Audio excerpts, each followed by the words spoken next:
Hello and welcome to the channel. As always, like the video, and if you enjoyed the story, leave a comment on if you would want more.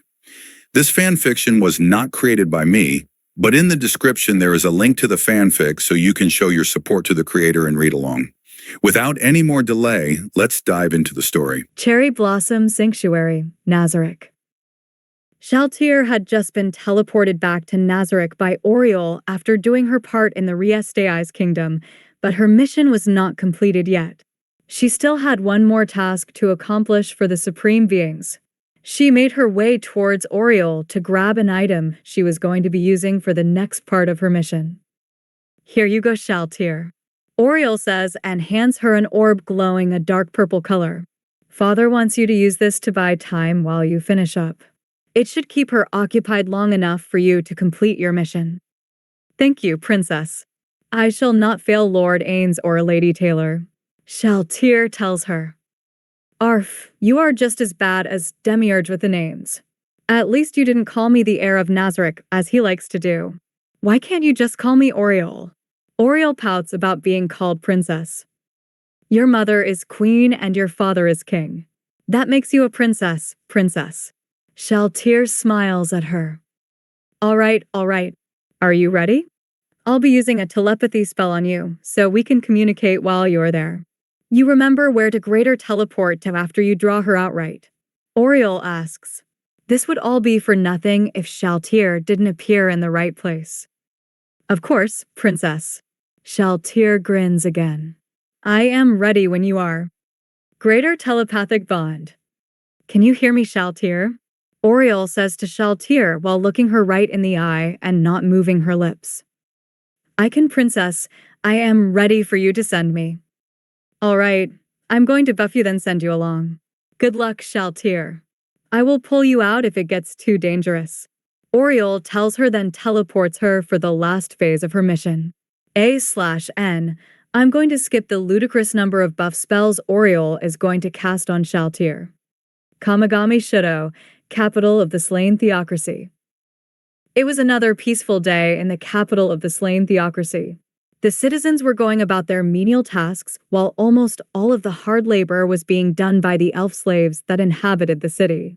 Without these slaves, the slain theocracy would seriously fall behind in just about every manual labor job you could imagine. The harvest would be only about 20% of the normal yield. Buildings would be repaired and built much slower, and a whole host of other things they relied on them for. No one was actually going to let any slave know how valuable they were to the country.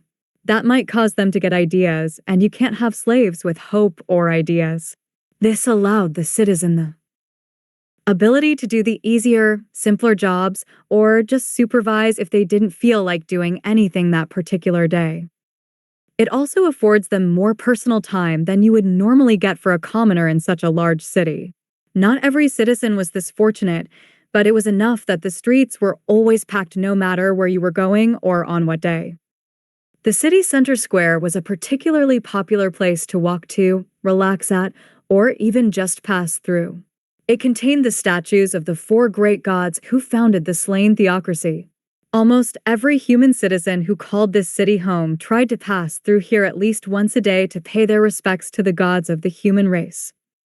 It was said they were transcendent humans who possessed magical power, knowledge, and fighting power never seen before in history. The only time it is recorded there were similar beings were the 8 greed kings and the demon gods of old. They rivaled the 4 great gods in power, but 13 heroes of humanity rose up with the 4 great gods and defeated the 8 greed kings.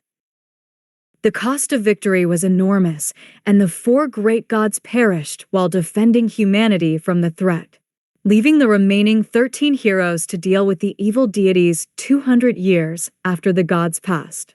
All humans owed their lives to the 4 great gods for their sacrifice, so it was only natural for them to come to pay their respects as often as possible. Most would greedily wish to themselves that the 4 great gods would have taken all the heteromorphic and demi-human races with them to the afterlife, but they would just have to do it themselves to show the 4 great gods their sacrifice was not in vain. It was on one of these particularly nice nights that had the city square bursting with life. Some were sitting on the benches having a pleasant conversation, some were praying at the base of the statues, and some were just passing through enjoying a walk in the nice night air. All of a sudden, the sound of splitting stone could be heard through the square, and people turned towards the source of the noise. Before they could even turn all the way there, they heard the noise again, then again as it rolled across the square. When they finally saw what was happening, no one could believe it. The 4 statues of the great gods had been split in half right up the middle, and the statues were crumbling down. People were scrambling to get away from the statues to not be crushed by the falling debris, while others were screaming in prayer. Everyone heard a sadistic laugh roll over the square louder than any other noise. Ha ha ha ha ha ha ha ha ha ha ha ha ha ha. Everyone looks up as it sounds like it is coming from above them and sees someone floating in the air in a white dress and hat. Her face is covered by a white veil, and it looks to be a small girl maybe. Where are your precious false gods to smite me down now? Ha ha ha ha. You dare try to control the blood countess. I will make you all suffer until I get what I came for. Shaltir screams over the city. Summon household. Everyone sees the shadows start leaking out of the little girl floating in the sky. When they touch the ground, glowing red eyes form in the shadows, and they start taking the shape of bats, rats, and wolves. When everyone sees what is happening, that all start to panic and run as fast as they can in any direction towards an exit. The people forget about others and start stepping on top of one another to get away as the shadows get closer. Do not attack the ones with collars. Shaltir thinks to her household.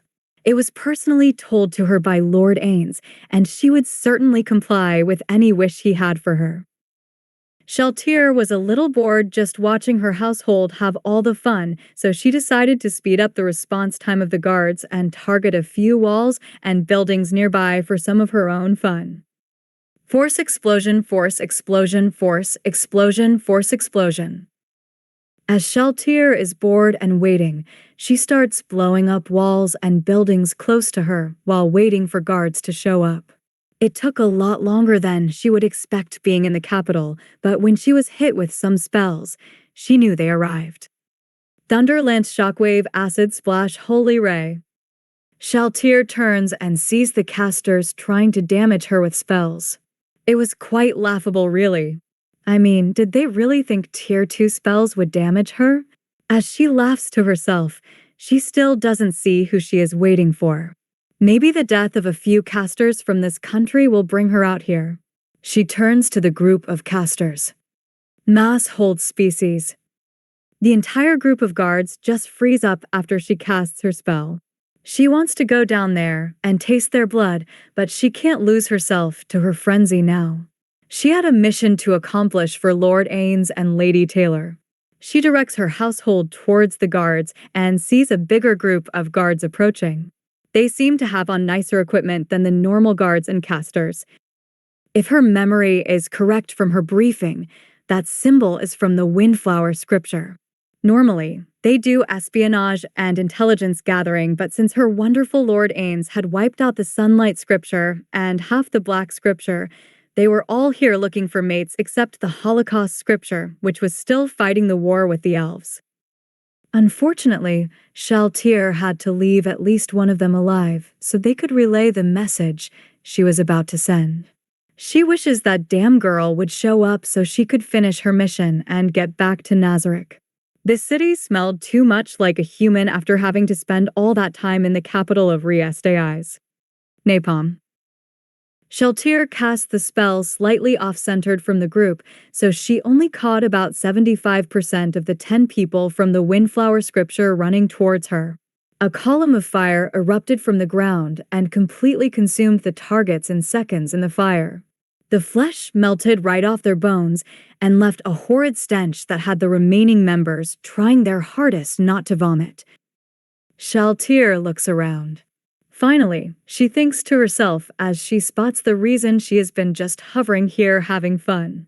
She points her outstretched palm at the tower for the Cardinal of Fire and says, "Vermilion Nova."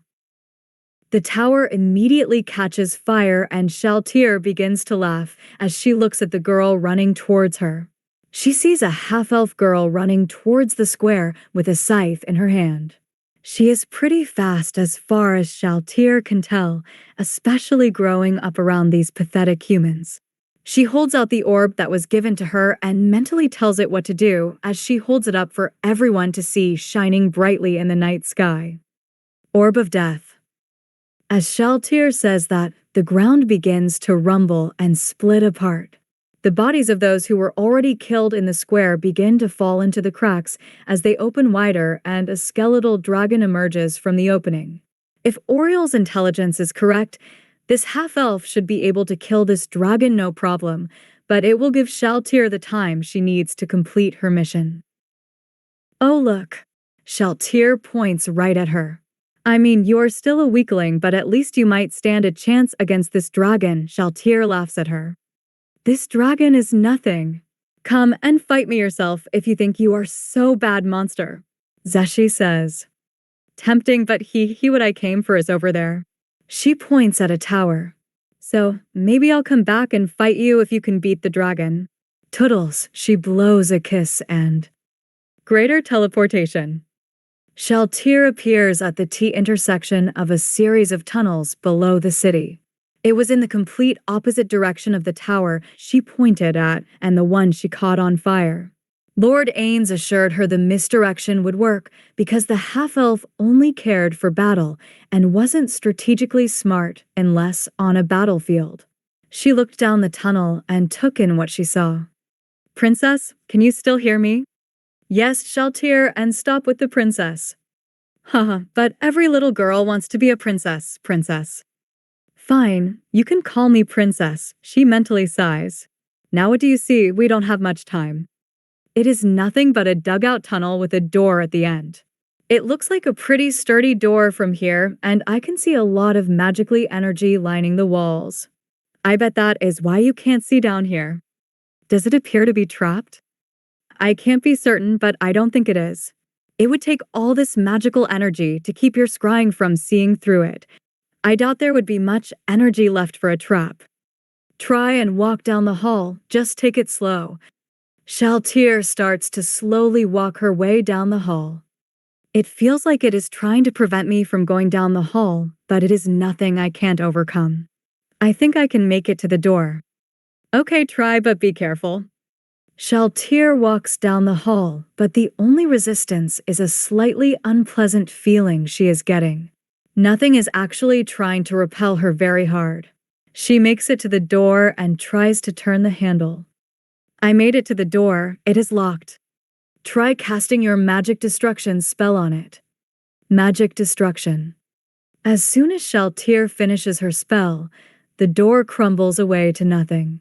Inside, Shaltir can see it is like a vault, and there are a few items in here. I think this is where they keep items like the downfall of castle and country they have. There are items in this vault. Okay, good.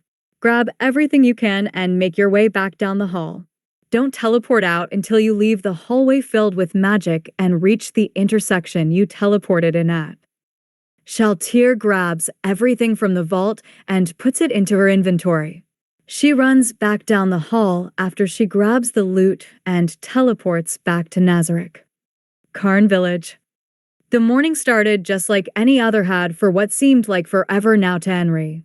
Of course, it hadn't been forever. In fact, considering she was still only 16 years old, it was like no time had passed at all since her life was turned on its head, but now she couldn't really remember much about how her life was before all of this happened.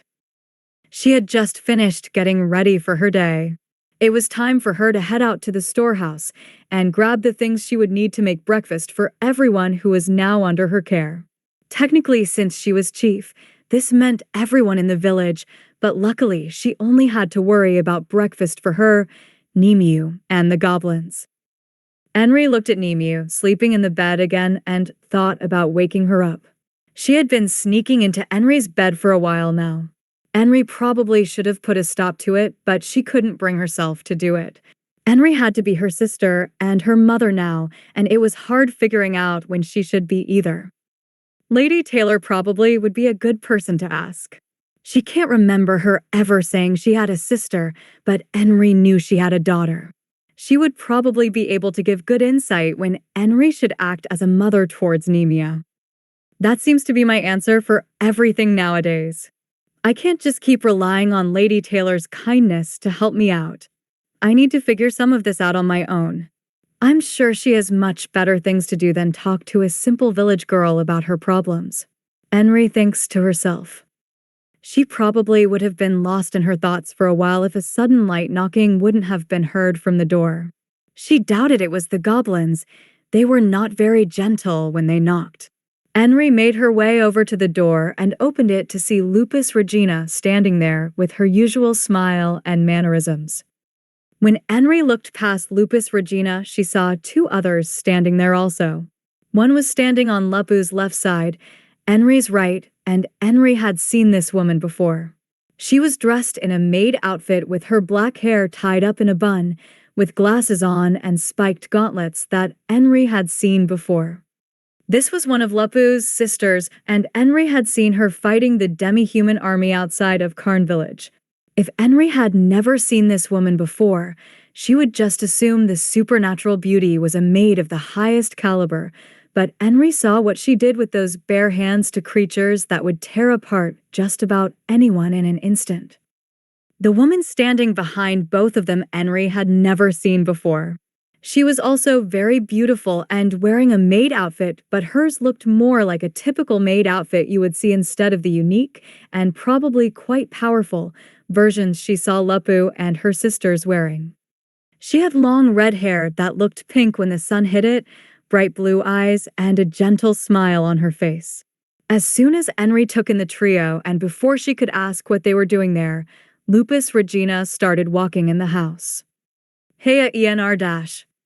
She is cut off before she can finish her greeting by Yuri grabbing her by the back of the neck, pulling her out of the house, and giving her a good chop to the top of the head.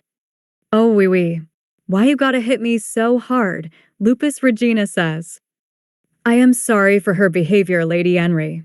I am Yuri Alpha. This is Claire, and of course you know Lupus Regina. We are servants of the rulers of Nazareth. Do you have a moment? Yuri says to her. Of course, Lady Yuri. Do you mind if we do it outside? I want to let my little sister sleep a bit longer. Henry replies. You may call me Yuri, Lady Henry. Outside is fine. Yuri says to her and Henry steps out and closes the door softly. What can I do for you, Yuri Lupu, Claire?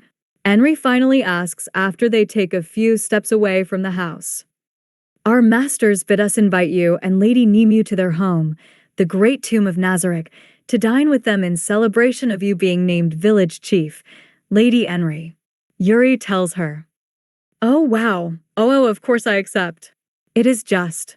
Henry trails off at the end looking like she is in deep thought. Is something wrong, Lady Henry? Yuri asks her. She expected this girl to be happier than she ever had in her life, but instead she looks worried.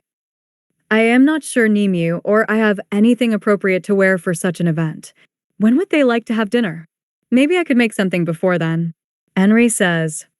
Tonight if possible, but my masters understand if that is too soon of a notice and can accept you for dinner whenever you like, Lady Henry. Yuri says to her. I suppose I can throw something together by tomorrow night. Is that dash Henry is cut off by Lupus Regina.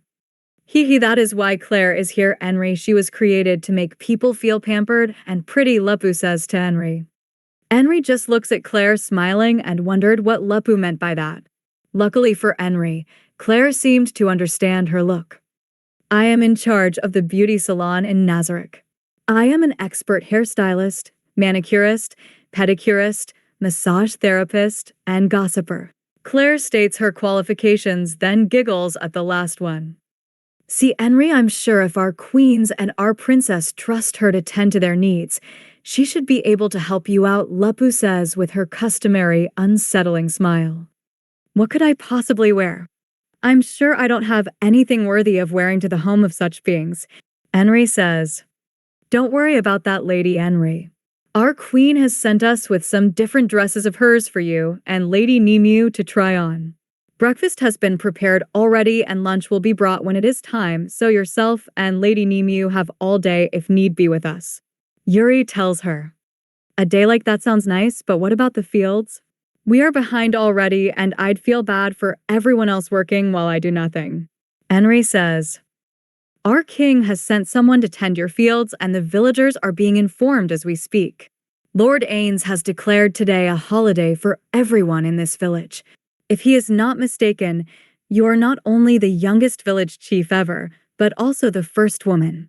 Yuri asks. Yes, that is right. Henry says.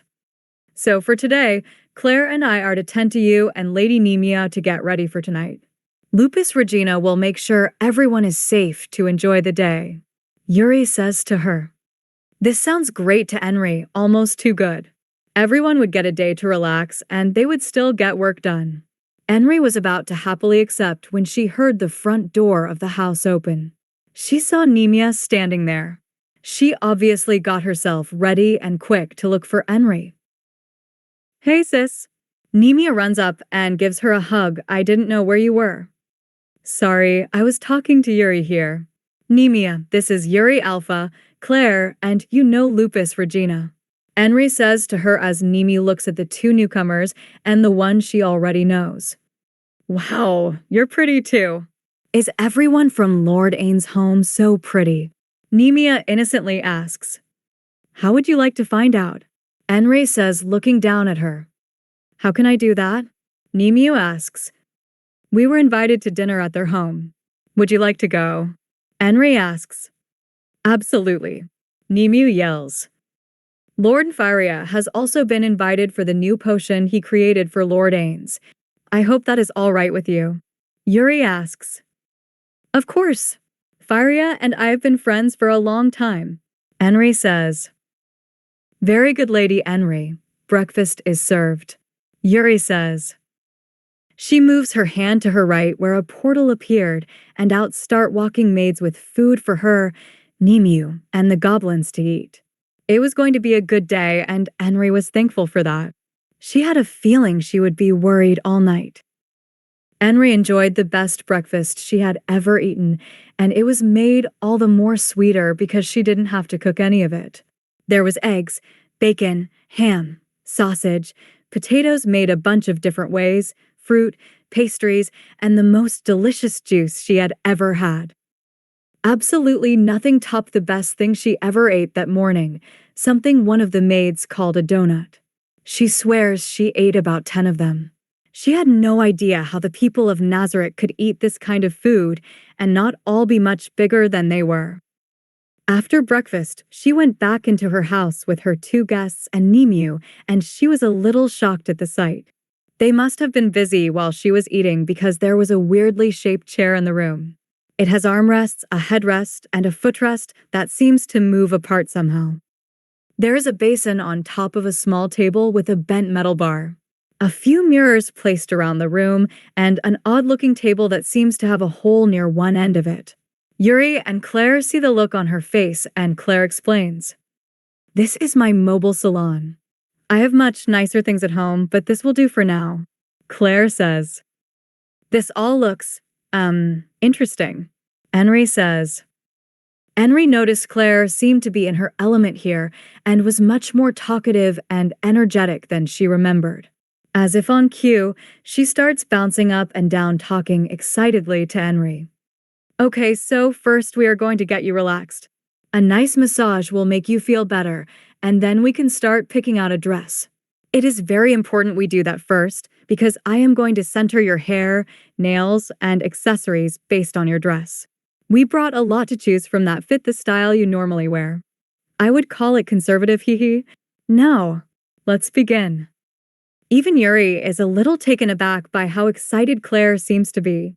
She knew the girl was usually in a good mood and liked to talk, but this was something else entirely. Yuri kept Nemu busy while Henry got her massage. Not only was it her duty today to take care of any needs Lady Henry or Lady Nemu had, but she always enjoyed children. She supposed Lady Yameko set her like this, and after coming here, her interest in it went through the roof, and she read every child and baby book in the entire library already. Once Henry was nice and relaxed, they started picking out a dress. Yuri was kind of surprised by most of the dress choices since they came from Lady Taylar's personal closet. She doesn't remember Lady Taylar wearing dresses that covered up so much, if she is being honest. They seem more like something Henry would wear, not Lady Taylar. Henry seemed to give voice to the same thoughts Yuri was having. I'm kind of surprised that these came from Lady Taylar. I would think she would wear things more. Not fancier because these are very nice, but maybe more revealing than these. Yeah, revealing is a much better word than fancier, Henry said. Oh, these are her old things she had when first arriving in Nazareth. These are the ones she said we can alter however we like, Claire says with a beaming smile. She thought you would be more comfortable wearing something like this since it is close to what you normally wear as far as what it covers up. I guess that makes sense. Henry replies. Well, if you are feeling adventurous, Lady Taylar sent a dress she thought you should wear, but it is nothing like the ones we have been trying so far. I think it would be perfect for you if you wouldn't mind showing off a bit more. Claire finishes with a slight smirk towards Henry. What do you mean showing off a bit more? Henry asks her. It is much more form-fitting than these other ones. It has an open back, a plunging neck, you know what? Let me just show you. It will be much better if you just see it, Claire says to her. Claire goes back over to the strangely shaped bag she had been pulling numerous dresses out of all morning and pulls out the one she had been talking about. Henry was still curious exactly how many dresses one bag could hold, but her thoughts were interrupted by the sight of the dress Claire had been talking to her about. The ones she had been showing her until now were obviously incredibly expensive. She couldn't afford one of them if she saved up her whole life. Now, she just pulled out a dress Henry was sure could probably buy a whole town if he sold. It was made of a blue lace-like material. The lace went from just above the ankle all the way up to the shoulders, but it certainly didn't cover everything like the other dresses she was shown. There was a long slit up the skirt that didn't stop until it reached above mid-thigh. The blue lace was completely see-through except from just above the top of the slit all the way up the front of the dress. There was a very soft white material Claire called satin there, so you couldn't see through the dress entirely. The neckline plunged way down to the top of her cleavage, and the back was almost completely open except at the base of her neck, where the dress seemed to clasp together to hold it tight against her body. When Henry finally tried it on and stepped out from behind the makeshift wall Claire had set up, she felt almost ridiculous. The feeling of the fabric was the softest, most comfortable thing she had ever worn in her life. What made her feel ridiculous was wearing something so revealing. She didn't have a body like Lady Taylar or Lady Albedo, and this dress hugged every curve. She felt woefully inadequate to be wearing something like this at the moment. It seemed Claire's reaction was quite the opposite. Oh wow, I knew Lady Taylar would pick out the perfect dress for you. You love it, right? That's the one you are going to wear. Please tell me it is. Please. I don't think I should. I certainly don't fill it out like Lady Taylar or Lady Albedo would if they were wearing it. Henry says to her. Oh, please. Claire lightly smacks Henry's shoulder. No one looks like those two. If you compare your beauty to them, you will feel inadequate your whole life. You look fantastic, Henry. Claire says to her. I don't even show this much skin in my nightgown. Should I really wear this? Henry asks her. Of course you should. You look amazing, like I said.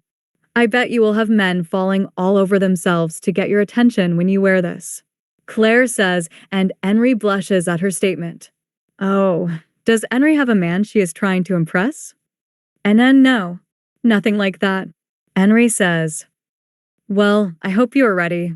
If you wear that, any man you run into will be mesmerized by you, Henry. Claire says. Henry isn't really sure what to say to that statement, to be honest. She doubts every man will be like that, but maybe someone. She never really thought about it before, but can't stop thinking about it now since it has been the only constant topic Claire has been talking about all morning. Henry also realizes she hasn't heard a single peep from Nemu this entire time. She looks over in the corner where she remembered Yuri was talking to her earlier and saw her still over there. She was sitting on the floor with Yuri in front of some kind of board. She was throwing some squares and moving a piece around the board. Henry had never seen anything like it before. "You are very quiet, Nemu. What are you doing over there?" Henry asks her. "Oh, I am playing a board game with Yuri. It is so fun," Nemu says excitedly. "What's a board game?" Henry asks. "This one is made for children. More specifically, children around Nemu's age. It teaches her to count and read all while playing a game, so she doesn't even notice she is learning," Yuri tells her. "Oh, that is fantastic. Might not be so funny if Nemu learns to read before me, though." Henry sighs at the end, realizing her 10-year-old sister will probably be reading better than her in no time whatsoever. She probably would have gotten lost in that thought for a while, but Claire's exciting nature snapped her out of it. "Okay, now that we got the dress, it is time for the rest. This is my favorite part. I can't wait to show you different hairstyles. We should paint your nails too. I wonder if I could get some earrings or something for you." Claire just kept going on and on and on there with Henry. Henry was glad for the relaxing day and the pampering, but Claire was a, let's say, unique one to get used to. She would have been annoying if it wasn't for the obvious, genuine excitement in her voice. That didn't mean Henry would want to be around her all the time. Maybe she was different when she wasn't doing her job? Henry would have to find that out one day. Claire kept herself busy talking to and making over Henry while Yuri was teaching Nemu all kinds of things in the corner. Eventually, Nemu got some of the same treatment with her hands, nails, feet, and hair getting done, as well as her and Henry picking out a dress for her to wear tonight. The morning and afternoon seemed to go by relatively quickly, and before Henry knew it, it was almost time to leave for dinner. Yuri and Claire had left a couple of hours beforehand, but said they would be back to bring her along later. They took everything they brought earlier back with them, including the dress Henry was going to wear. She wondered how she could wear it if it wasn't with her to put on, but Yuri told her there would be a small tour before dinner, and they wanted Henry to be comfortable walking around. Her dress and everything else Claire picked out would be waiting for her in a guest room she would be escorted to after the tour was over. She was very glad for that bit. She had never worn heels before, and Claire made her walk around all day in them to get used to them. Claire told her they were barely even heels, but Henry still felt awkward walking in them. They weren't particularly comfortable either. They did make her a little bit taller and also made her legs look a little more defined. Normally, that wouldn't matter at all because of the clothes Henry usually wears, but she was showing a lot of leg, especially by her standards. It made the slight discomfort worth it to her. Henry and Nemu had just finished straightening up the house before they leave, and they both heard a knock on the door. Henry opens the door and sees Yuri Alpha standing there with someone she definitely didn't expect to see escorting her to dinner. Standing right in front of Henry is Lady Albedo in her perfect white dress, looking like the goddess of beauty she certainly is. Henry immediately kneels in the doorway to greet her. "Welcome, Your Highness. I'm sorry I did not meet you upon your arrival. I would have certainly done so if I had known you were coming," Henry says. "Stand, Henry. It is quite all right. We are just waiting on Faria to join us so we can get going." "Oh, here he comes right now," Albedo says. Hey Henry." Faria squeaks a little too high and excitedly. "Hello, Faria," Henry says. "Heinfi," Nemia says. Everyone notices Albedo take a few steps towards Nemu and crouch down, so she is almost eye level with her. "Nemia, Yuri here is going to escort you in first. Would you like that?" she asks the little girl. "Yes." Nemu puts her fist together and raises it in the air, very happy to be the first one. Albedo goes back to where she was standing near Henry as Yuri leads Nimiu to the front and starts walking towards the side of the house. She puts up her arm for Henry to take like she was escorting her to a ball or something, and Henry just stares at her in complete disbelief. "Come, Henry. I'll be your escort. Don't be shy, I don't bite, most of the time," Albedo says and smiles at Henry. "Oh, okay." Henry certainly didn't mean to say that so high-pitched or nervously. "I am never betting Lady Taylar again. Not only do I have to be nice to her, but I have to let this girl touch me. I'm going to have to take advantage of Lord Ainz or Lady Taylar the moment I see them to get this feeling off me or take at least 4 showers later. Never, never, never again." Albedo thinks to herself while this is going on. Yuri reaches the side of the house and pulls out a round gold object from her maid outfit. Henry, Nimiu, and Firia have absolutely no idea what it is, but they didn't have to wait long to find out what it did. Yuri pushes the object up against the side of Henry's house, and a door appears out of nowhere. Henry sees her open it, and it just looks like a pitch-black nothingness. Yuri starts walking forward, and Nimiu follows her without so much as a second of hesitation. "Well, I definitely can't let my sister be braver than me right now." Henry thinks to herself and follows right behind with Lady Albedo. As soon as Henry breaks past the darkness, she is inside the largest hallway she has ever seen. There were statues on both sides that were so lifelike it seemed like they might come alive at any moment. The floor was made of black polished rock, and there was a large colorful carpet that stretched out leading the way ahead. "Wow," Nemia says. "Amazing," Henry says. Firia didn't say anything. He just stood there with his mouth hanging open in complete awe. "Follow me. Lord Ainz and Lady Taylar are waiting through the next door," Yuri says. As they make their way down the hallway, they come to a set of double doors at the end of the hall. They are much larger than the previous door they entered. You could easily walk 30 people through this entrance side by side with room to spare. When the door opened, it seemed like there was a shower of pink petals, but Henry didn't see any on the floor when she stepped through. Before she could even take in the new room, a perfectly harmonious chorus of voices greeted them. "Welcome, honored guests." As Henry looked around, she had arrived in an even more luxurious room than the previous one. There were incredible chandeliers that decorated the ceiling, a spotless white marble floor with a dark purple carpet running straight down the center. There were pillars on either side made of marble with a flag hanging from every pillar with a different symbol on it. On each side of the carpet were 2 rows of incredibly beautiful maids.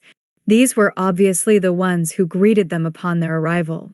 In the center of the room, there was a flight of stairs about 10 steps high, tinted gold and silver. At the top of these stairs was a gigantic throne carved out of crystal with 2 similar-looking, smaller thrones on either side of the large one. Sitting in the large throne was an unmistakable being, Lord Ainz Gown. Sitting to his right was Lady Taylar in her own throne. Henry assumed the empty one was for Lady Albedo, who was still escorting her down the carpet. There were only 2 other people in the room, and both were standing next to each throne on the ends. The first one she noticed was standing next to the empty throne. She had dark black hair pulled back in a ponytail, sharp black eyes, perfect-looking skin, and her maid outfit looked more like a dress than a traditional maid outfit. She was the magic caster among the maids who fought outside her village. She remembered even Firia being almost too stunned to say anything because of the level of her casting ability. The other person, well girl, was standing next to Lady Taylar's throne. She looked to be about Henry's age, she was guessing. She had long black hair, black eyes, tan skin, and looked very similar to Lord Ainz the longer she stared at her. She was wearing an outfit that Henry had never seen before. A pair of red trousers and a white jacket. Right as Henry had finally taken everything in, Nimiu broke away from Yuri and started running around the pillars yelling, "Wow, it's so amazing! Amazing! Amazing!" Henry starts to panic and wants to run after Nemu, but she is currently with Lady Albedo and doesn't want to be rude. She has no idea what to do right now, so she does the only thing she can think of. Nemu, get back here, she yells. It doesn't seem Nemu heard her at all because she is already at Lord Ainz' throne, leaning into him and staring up at him in awe. Is our home truly that amazing little one? Lord Ainz asks as he puts his hand on top of Nemu's head. It's super duper amazing, Lord Ainz. Nemu exclaims. I'm glad you like what we created, Nemu. Taylar says as Ainz pats Nemu on the head some more. Henry finally reaches the bottom of the stairs and Albedo lets her go to keep walking up to her throne. Henry wants to sprint up the steps and grab Nemu, but she must have been left at the bottom for a reason and doesn't want to do anything she shouldn't since Nemu was already being so rude. Why don't you go back to your sister, Nemu? It looks like her head is going to explode from worry, haha. Ainz says to the little girl and Nemu reluctantly returns to Henry's side. Thank you for the invitation, Lord Ainz. Faria says and bows to him. No need to be so formal, Faria. We are here to celebrate your potion and Henry becoming village chief. Please, be at ease. Ainz says. Lord Ainz, Lady Taylar, Lady Albedo, I am truly sorry. My sister has been rude. I apologize.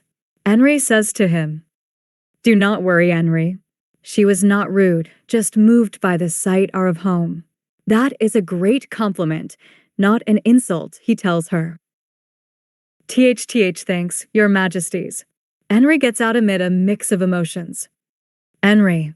Henry looks at Taylar, who just called her name. You can relax. There is no need to be so nervous.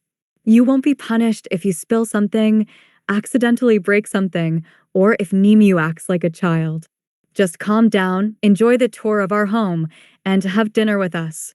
Taylar tells her. Why yes. Lady Taylar. Henry exclaims. Taylar can't help but giggle at Henry. She is still as nervous as can be, and it's quite funny to her. Henry looks like she will fall to pieces any moment at the nervous energy she is giving off. Taylar thinks maybe she might be a little more comfortable with someone around her own age. She gets up from her throne and walks down to introduce Henry to someone she brought just for that very reason. Henry, there is someone I would like you to meet. She motions next to her throne, and the girl comes down to stand next to her. This is our daughter, Oriole. I believe she is about the same age as you. It is very nice to meet you, Henry Amat. Oriole says. Henry just stares at the girl for a moment, not really knowing how to greet her. If she is the daughter of Lady Taylar and Lord Ainz, then she would be some sort of royalty. Henry greets her the only way she can think of. And nice to meet you too, Your Highness. Henry can see Oriole roll her eyes at her greeting and hopes she didn't offend her in some way. The last thing she wanted to do was offend the daughter of Lord Ainz and Lady Taylar. Taylar seemed to notice her discomfort and give a little giggle before she answered Henry's unasked question. Don't worry, Henry. She isn't offended. She just doesn't like it when people call her Princess, Your Highness, and especially the heir of Nazarick. Taylar can't help but laugh at Oriole's reaction as she lists off all the titles she can't stand hearing. Yes, please call me Oriole. I get enough of that nonsense from Demiurge, Shaltir, and everyone else in Nazarick. Oriole says. Oh, okay, Oriole. Henry says. It seems that she has calmed down at least a little bit, so Taylar thought this would be a good time to start their tour. She led Nemu ahead of the group with Oriole and Albedo keeping Henry company, and Ainz was talking to Faria. Ainz figured talking to Faria about his new potions while the tour was going on would be the best use of the time. It would make it so they didn't have to ruin dinner with talk of business. Okay, we are going to be teleporting. It might feel a little strange at first to you if you have never teleported before. Taylar says to everyone. TTT teleport. Faria almost yells. Of course. It would take about an hour if we walked to the 6th floor. Taylar tells him and teleports her, and Nemu quickly followed by everyone else. That felt funny. Nemu giggles after they teleport, and it makes Taylar giggle as well. Everyone shows up behind them in the hallway. They walk towards the gate in front of them, and it lowers as they get close. When they step through the gate, Enri and Fyria can't help but marvel at what they see. They are somehow back outside, standing in the middle of an enormous arena. They are both a little confused since they were supposed to be touring their home, but they brought them back outside. I thought we were touring your home. Why are we back outside? Enri asks. Oh, we aren't outside. This is the 6th floor of Nazarick. Oriole calmly tells her. This is inside your home. Enri almost yells. Yes, it is. Follow me. There is something here I wanted to show you. Taylar says back to her and leads them through the arena and out the other side, which is open. When they emerge from the arena, Enri, Nemu, and Fyria take in what is in front of them. If they thought seeing the sky inside was a sight, what awaited them through the arena completely boggled both of their minds. They were standing in a forest, up on top of a hill. It stretched out in front of them as far as they could see. Off in the distance, there was a lake in the middle of the floor.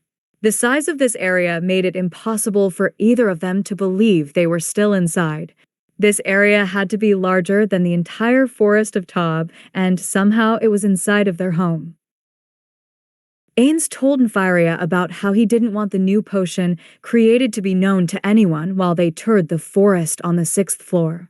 There was no way for Fyria to gather the ingredients he used to make the new potion, since they were sent from Nazarick stores.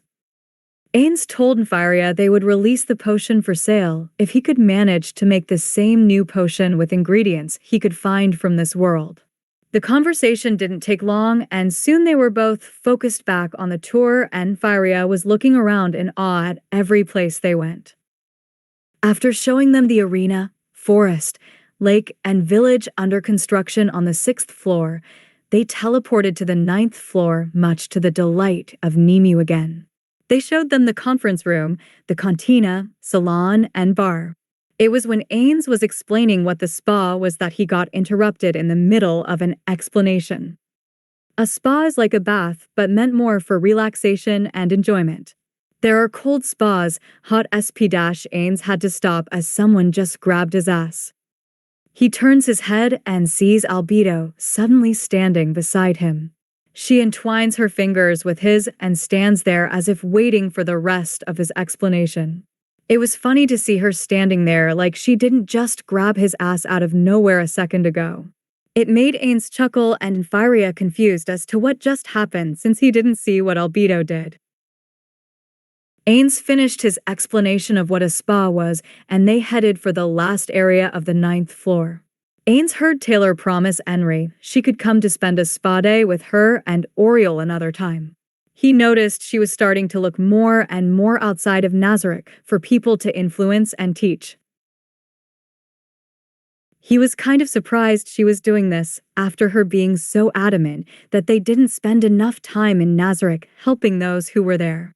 After they dealt with the invaders in a few days, they were having a meeting about how they were going to go about dealing with the Empire, Riestei's kingdom, and the war. He would have to ask her about it then. They teleported back to the 10th floor to show them the library. You have to learn how to read, write, and calculate being village chief now, right, Enri? Taylar asks her. Yes, Lady Taylar. The village chief and his wife have been helping me so far. I just wish I could learn faster so I wouldn't be such a bother to them. Enri replies. Well, I was thinking you could spend some time here in the library learning all of that. We have someone who could teach you. Most humans would probably be terrified of him, but I get the feeling you wouldn't mind learning from him. So what do you think? Taylar says. You have already done so much for me, Lady Taylar. I don't think I could ask any more of you. I should learn how to do things on my own, so I don't need to rely on your kindness all the time. Enri replies. I really don't mind, Enri. There is also another reason I want you to learn here.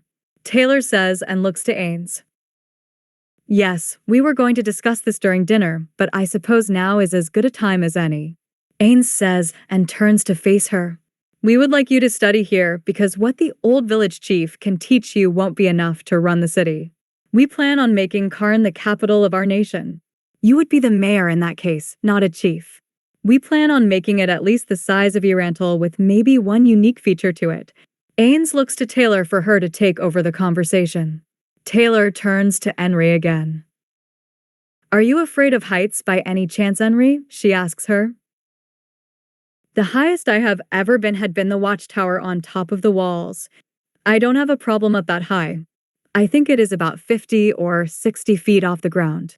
Henry replies, Well, how would you feel about living 1,000 feet off the ground in a floating castle? Taylar asks. LL live in AAFFF floating castle. Henry can't help but yell at the ridiculous question that was just asked of her. Living in the sky in a floating castle. What the hell? Is that too high off the ground? Taylar asks. Henry can't help but wonder how Lady Taylar thought that might be the problem and not the fact that she just said Henry was going to be living in a floating castle. There wasn't even a castle or anything remotely resembling one near Karn at all. How in the world were they going to build one and how would they make it float? Regardless, if you would like to live in a floating castle, we would like you to study here so you can learn to run a city instead of a village. Oriole will bring you here and send you home when your lessons are over. Unless, of course, you wouldn't mind staying here for a couple of weeks while you have your lessons. Taylar says to break Henry out of her stupor. I would be honored, Lady Taylar. Henry says. Good. I look forward to seeing you around here, Henry. Taylar says. Taylar opens the door to the library and Firia can't help the squeak that escapes from his lips. This is by far the largest collection of books he has ever seen. Firia is pretty sure this is the largest library ever in history. There has to be over 100,000 books in this room. It is such a large number, it is hard for Firia to comprehend. After a quick tour of the library and introduction to Titus, which scared the crap out of Firia, but Henry seemed to act like it was no big deal to be speaking with an elder lich, they left to get ready for dinner. A maid came and showed them to the rooms they had their clothes in, and they went on their way to get ready for dinner. Once Decrement had led Henry, Nemu, and Firia towards their guest rooms and was out of earshot, Ainz asked Taylar what he had been wanting to since she told him the schedule for tonight's dinner/tour with their guests. So I'm guessing this is all part of your plan to get Firia to tell Henry how he feels? Kind of, it is more like if he won't man up in this situation, then that's okay. I think who I have in mind would be better for Henry anyway. I guess we will see how it unfolds before dinner. Taylar says to him, I'm surprised you have been spending so much time trying to help people outside of Nazarick. You were the one who told me we don't spend enough time here helping those from Nazarick to learn and grow. Ainz says, Oh, I spend plenty of time with everyone from Nazarick, but I need something else to occupy my time. I don't really have a role when we adventure. Neither you, Albedo, or Narberl has needed to be healed at all. I don't get into melee combat because you and Albedo kill everything, and if something does manage to sneak by you, Narberl obliterates it with magic. The villagers in Karn call me the goddess of love and beauty. I might as well live up to the name since I have very little else to occupy my time at the moment. Taylar tells him, If you want to take part in combat, I will gladly let you take my place. I know you can handle yourself. There is no need for you to fill your time like that if you don't want to. Ainz says to her, No, I don't mind. Being the goddess of love actually sounds pretty fun right about now. Taylar says, Very well. If you change your mind, just let me know. Now let's go get ready for dinner. Ainz says, About that, Albedo and I are going to help Oriole get ready. You don't have to wait for us, just meet us there. Taylar says, Really? Such a mean queen, making your king go to dinner alone. Ainz pouts. Oh, I'm sure you will survive without us for a little bit, and you know we like to make an entrance. Taylar smirks at him. And I love seeing both of your entrances. Ainz smirks himself and teleports to his room before Taylar has a comeback for that. Henry had been led by decrement to the guest room she was told would be hers for the time being. She had to emphasize the guest room part and laughed to herself. This room was so luxurious, she was pretty sure a king or queen would think these were the royal chambers in this place. She could only imagine what the royal chambers actually looked like if this is what they considered a guest room. Once she entered the room, she saw a familiar face waiting for her inside. Just inside the room, standing there getting her things ready, was Claire, the maid who ran the salon in Nazareth that they had been shown earlier. Claire was certainly right when she told Henry at her house that she had much nicer things in Nazareth. Henry couldn't even fathom what most of the equipment was used for, but it was certainly impressive when she saw it compared to what Claire brought with her to Carn Village. Henry, it's so good to see you again. I'm here to fix up your hair and show you how to use the shower if you wish to take one, Claire says. What's a shower? Henry asks. Oh, it's better if I just show you. Follow me, please, Claire says and leads her to the bathroom attached to the guest room. Claire showed her how to use the shower, sink, and toilet in case she needed anything else and informed her she would wait in the next room for her to finish, then they could start fixing her hair.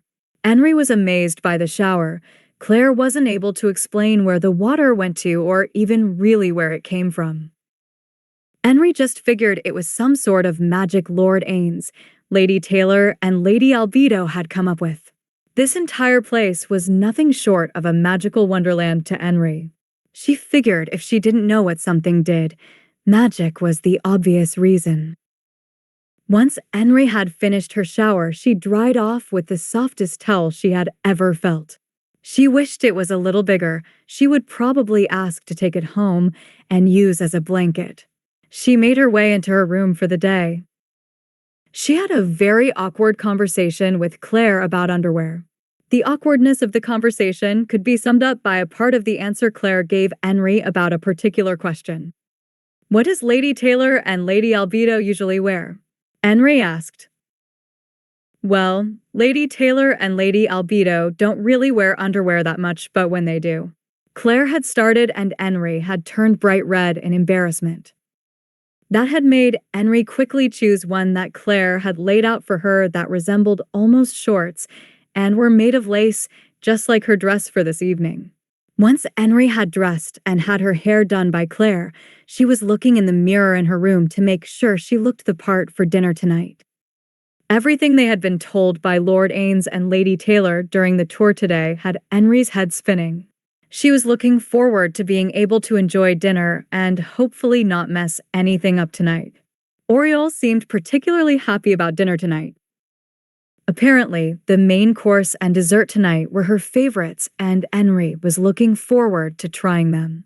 She couldn't imagine what kind of food a princess would enjoy the most, but it almost certainly going to be delicious if it was her favorite. As Henry was thinking about all of this, Claire came up to inspect her and give her the finishing touches to her look. I must say I am good. You might even turn Lord Ainz's head tonight, Henry, Claire says. I doubt that, Claire, but thank you for saying it. Henry replies. Oh, don't worry about it, Henry. You might not think it, but you are a beauty, especially by the standards of this world. Now, the finishing touches for your look, Claire says and pulls out a small rectangular box and opens it. These are a gift from Lady Taylar, Lady Albedo, Lady Oriole, and Lord Ainz. They each picked out an item inside. They are yours to keep from now on. Maybe you can turn them into a family heirloom or something later on in life. Claire finishes. Henry looks inside the box and is floored by what she sees. Inside the box is a pair of earrings, a necklace, a bracelet, and a ring. All of them are made of what looks to be silver with blue and clear gems adorning them as well. If Henry had a guess, she thinks she could sell them and feed the village for probably a few years at the least. I can't accept those. They are way too valuable to be given to someone like me, Henry protests to Claire. Aren't you going to be the mayor of our Majesty's capital? Claire asks her. It is true that they told her they wanted her to be a mayor and not a village chief, but technically, Henry hadn't really accepted the position yet. She supposed maybe agreeing to be taught in Nazarick might have seemed like she said yes, and could she really say no to anything her saviors asked of her? I am but. Henry starts, but is interrupted by Claire. Oh, no buts, Henry. You will certainly have to receive important guests as the mayor of the capital, and what better way to show off your status than wearing jewelry that is worth more than most of their estates? Claire laughs at the end of that. WWW worth more than most nobles' estates. Henry yells in disbelief.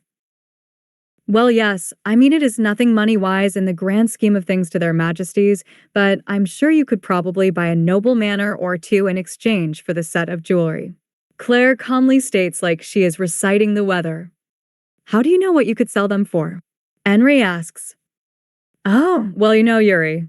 She has been selling things in one of the human cities and has learned the pricing of things from that. She is one of our head maids and teaches everything she can to everyone so we can better serve their majesties. It is delightful to be useful to them in ways other than what we were created for. Their majesties say it is a sign of our growth and potential, and they want us to continue to grow so that we may be more helpful than ever before. Claire says excitedly. It must be truly wonderful to be subjects of their majesties. I can't wait until my village officially becomes a part of their kingdom. The nobles of Riestais act like we don't exist until it comes to harvest season, then they are only worried about us shipping them enough of our harvest to feed themselves and don't care about how much we have to eat. Henry says to her. Yes, they are truly a blessing to have as rulers, as you will soon find out, Henry. Now, let's get this jewelry on you and make sure it works with this outfit. I'm sure you will look absolutely perfect, Claire says and helps Henry put it all on. Once Henry and Claire had put everything on and Claire finished off her look with a blue rose in her hair, Henry stood in front of the mirror again for a last look. What she saw in the mirror was something she never thought she would see. Claire had been saying it for the better part of a day now, but looking in the mirror now, Henry finally could say it to herself and mean it. She did look beautiful. It was probably just Claire and her ability to work magic in her salon, but Henry believed her right now. She thanked Claire again for all of her help and followed her out of the room to meet the maid that would escort her to dinner. When she stepped out of the room, she noticed 4 people walking down the hall towards her. They kind of looked familiar to her, but she couldn't really place them right now. She was certain she would remember the woman that was with them. She was almost as radiant as Lady Taylar was, even had on a similar dress to Lady Taylar, but there was no way she would forget someone that beautiful. The woman she had been staring at broke the silence first. Wow, looks like someone is dressed up for dinner, huh, Henry? You look fantastic. Doesn't she, guys? Ninya says. I agree. Dine says. Certainly looking beautiful tonight, Lady Henry. Lucret says.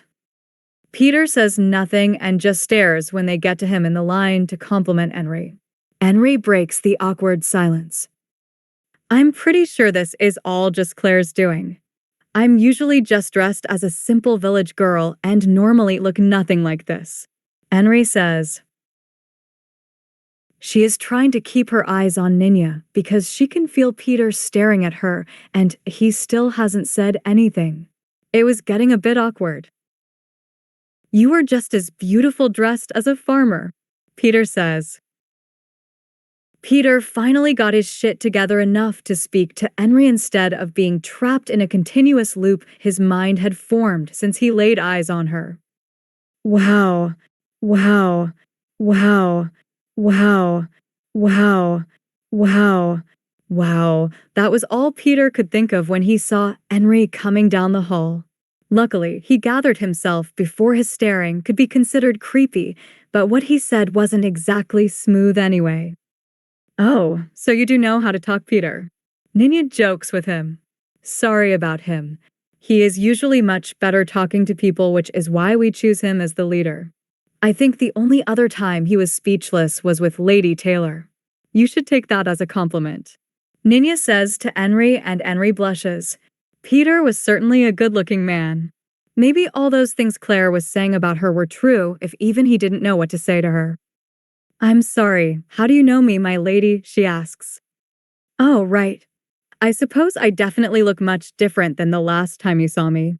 The others do as well, but not as drastically as myself. I'm not actually a lady, but a lot of people have been calling me that recently. I am Ninya, this is Dine, Lucret, and the silent one over there is our usually talkative leader, Peter. We met you in Karn village with Nfiria when we escorted him there. Ninya says to her, Oh, you are the Swords of Darkness, right?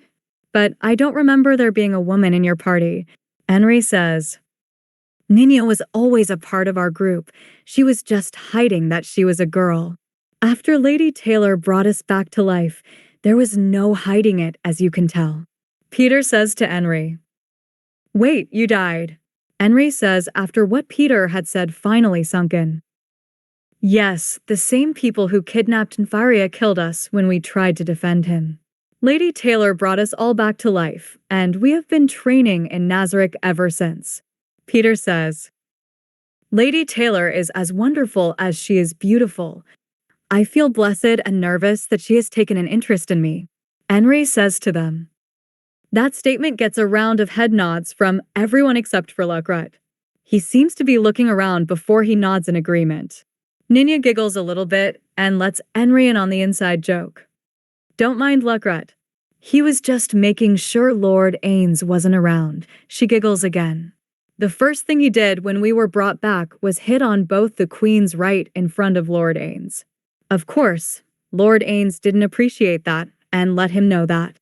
This is the result of some talks Lord Ainz had with him. Hee. Ninya laughs. You are either the bravest man I've ever met or the dumbest. I'm not quite sure which one yet. Henry says, Spend another 30 seconds in his presence and the answer will be obvious. Peter says, and this gets a round of laughter from everyone, even Lucret. Just as their laughter dies down, Henry hears another door behind her and turns to see Nfiria closing the door behind him, heading down the hall towards her.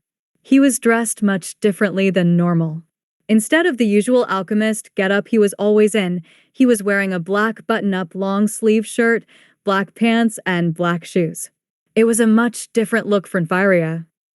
Nfiria was just about to shut his door when he heard the laughter from a little way down the hall. He looked down the hall and saw a group of people standing around having a nice laugh. The woman in the blue dress, with her back turned, caught his eye almost immediately. The back of her dress was almost completely open, and it was made of a blue lace material. He could tell there was some other fabric underneath that, so the dress wasn't completely see-through, but it still didn't cover up much. Even living in Irantal, women usually didn't wear that little. Her hair was down her back, wavy golden blonde, just flowing over her shoulders. He notices, as she is laughing and the light is bouncing off her hair, it is changing from golden to platinum blonde as she moves. She finally turns towards him, and Nfiria can't control his jaw dropping at realizing who he was just staring at. It's Henry! She has on nice jewelry, her hair is not braided but almost wavy in its appearance, and the front of her dress is just as jaw-dropping. He is very surprised she chose to wear something like that. It wasn't like Henry, well, maybe it was. He hadn't exactly been paying much attention with all the alchemy he had been doing. Hey, Nfiria, Henry says. H-H-H-H-I. Nfiria squeaks out, and now he is at a complete loss for words. Hey, Nfi, Nemia says as she comes in and saves Nfiria. He waves to her awkwardly, trying not to stare at Henry. You look amazing, sis. Your dress is pretty, Nemia says to Henry. Thanks, Nemia. Lady Taylar let me borrow it to wear for dinner. I'm glad you like it. You look very pretty too, Nemia, she says to her, and Nemia gives her a beaming smile. Now that everyone has arrived, we shall make our way to the dining hall, Decrement says. She felt she had done what the Supreme One had told her and couldn't let them all converse together too long or the questions wouldn't get too involved. Everyone says their goodbyes and Firia isn't a fan of how Peter seems to keep complimenting Henry. He certainly didn't like the kiss on the hand he gave her as a goodbye. Then Henry blushed after he did it. No, he didn't like that one bit. In Taylar's bedroom, no Albedo's bedroom, no the craft room now, Taylar, Albedo, and Oriole are getting ready for dinner. Since not everything can be put on with a quick change data crystal, they were getting ready like you normally would for a formal dinner. Although at the moment, Oriole didn't really think someone was holding up their end of the deal. Mother, Oriole says exasperated. Can Aunt Albedo do it if you are just going to watch and not help? She asks Taylar. Sorry, baby girl. Taylar says, still looking at the 4 screens displayed in front of her. Mother, let Aunt Albedo zip up this stupid dress you are making me wear and you just watch your, I'm not exactly sure what you are doing with them, but just watch please. Oriole just turns a little and leaves her mother staring at the screen while Albedo zips up her dress for her. Well, I've been bored recently since there isn't much for me to do, so I thought I'd create a little entertainment. Firia never leaves that damn lab, so I got nothing to watch. I've just taken the steps to up my entertainment value and try my hand at this whole goddess of love thing. Taylar says, I have a lot of stuff saved you could watch, Mother. Oriole says to her, I don't want to watch that stuff. It's way too boring. Same old power-hungry people plotting and scheming. I need variety, baby. Taylar says to her. Well, didn't Father catch something watching it that changed your plans for a certain kingdom? Oriole reminds her. Of course he did, but it is still boring. That is why I leave it to him. It's no wonder where you get it from. I have no idea how you two can watch the same thing over and over again and not be bored to death. Taylar replies to her. Do you really think I'm like Father? Oriole looks at her with excitement in her eyes being compared to Ainz. All you're missing is black armor, a scythe, and battle mode baby, and you are your father's spitting image in looks and personality, hee. Taylar giggles at the expression Oriole gives her for that statement. What goddess of love thing were you talking about? Albedo finally says while making sure Oriole looked perfect. Oh, I thought I told you this before you went to get Henry. Apparently, we got our own god or goddess titles from some people. Somehow we both got goddess of beauty. I'm not really sure how that works, but I also got love while you got desire. Can't lie, I'm kinda jealous you got desire. Taylar giggles a bit at that. So, you're watching them to see if Henry will fall in love with one of them? Albedo asks. Just giving the girl options and me some entertainment. I'm personally pulling for Peter, but as long as the girl is happy, I'm fine with whatever happens.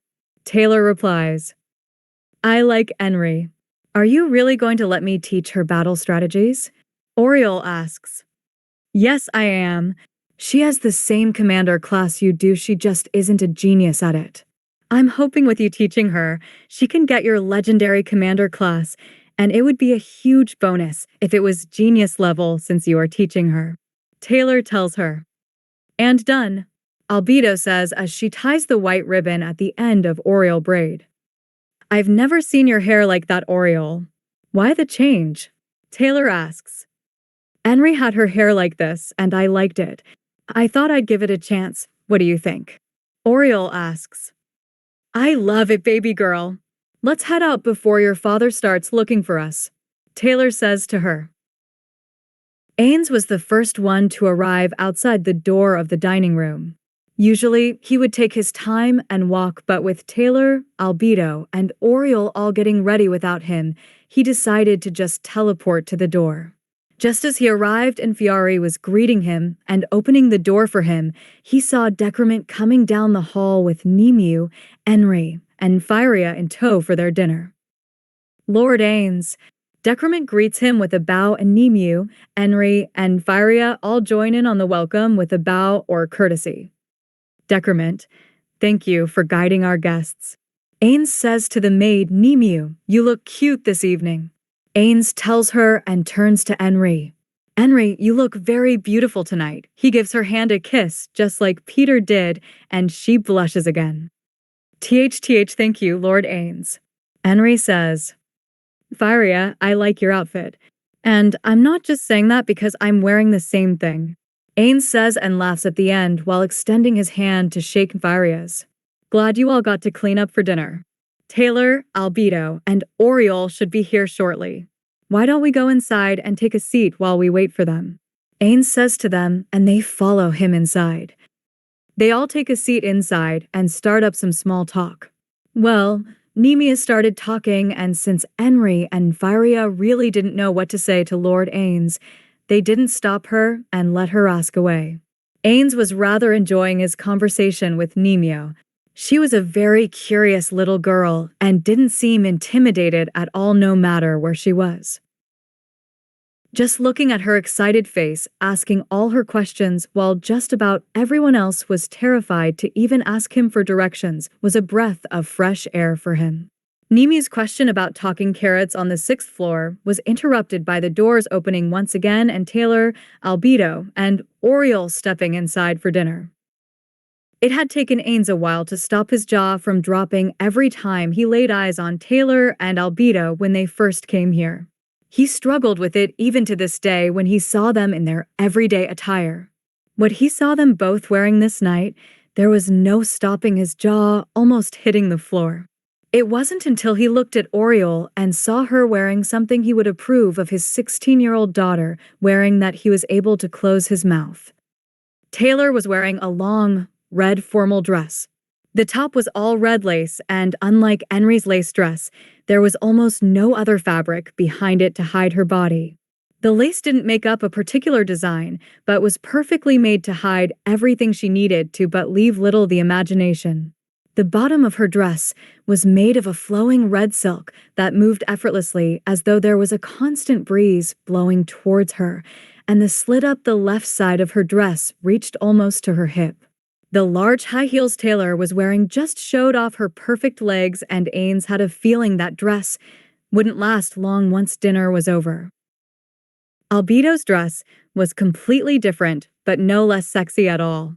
She had on a black formal dress that, unlike Taylar's, didn't flow at all.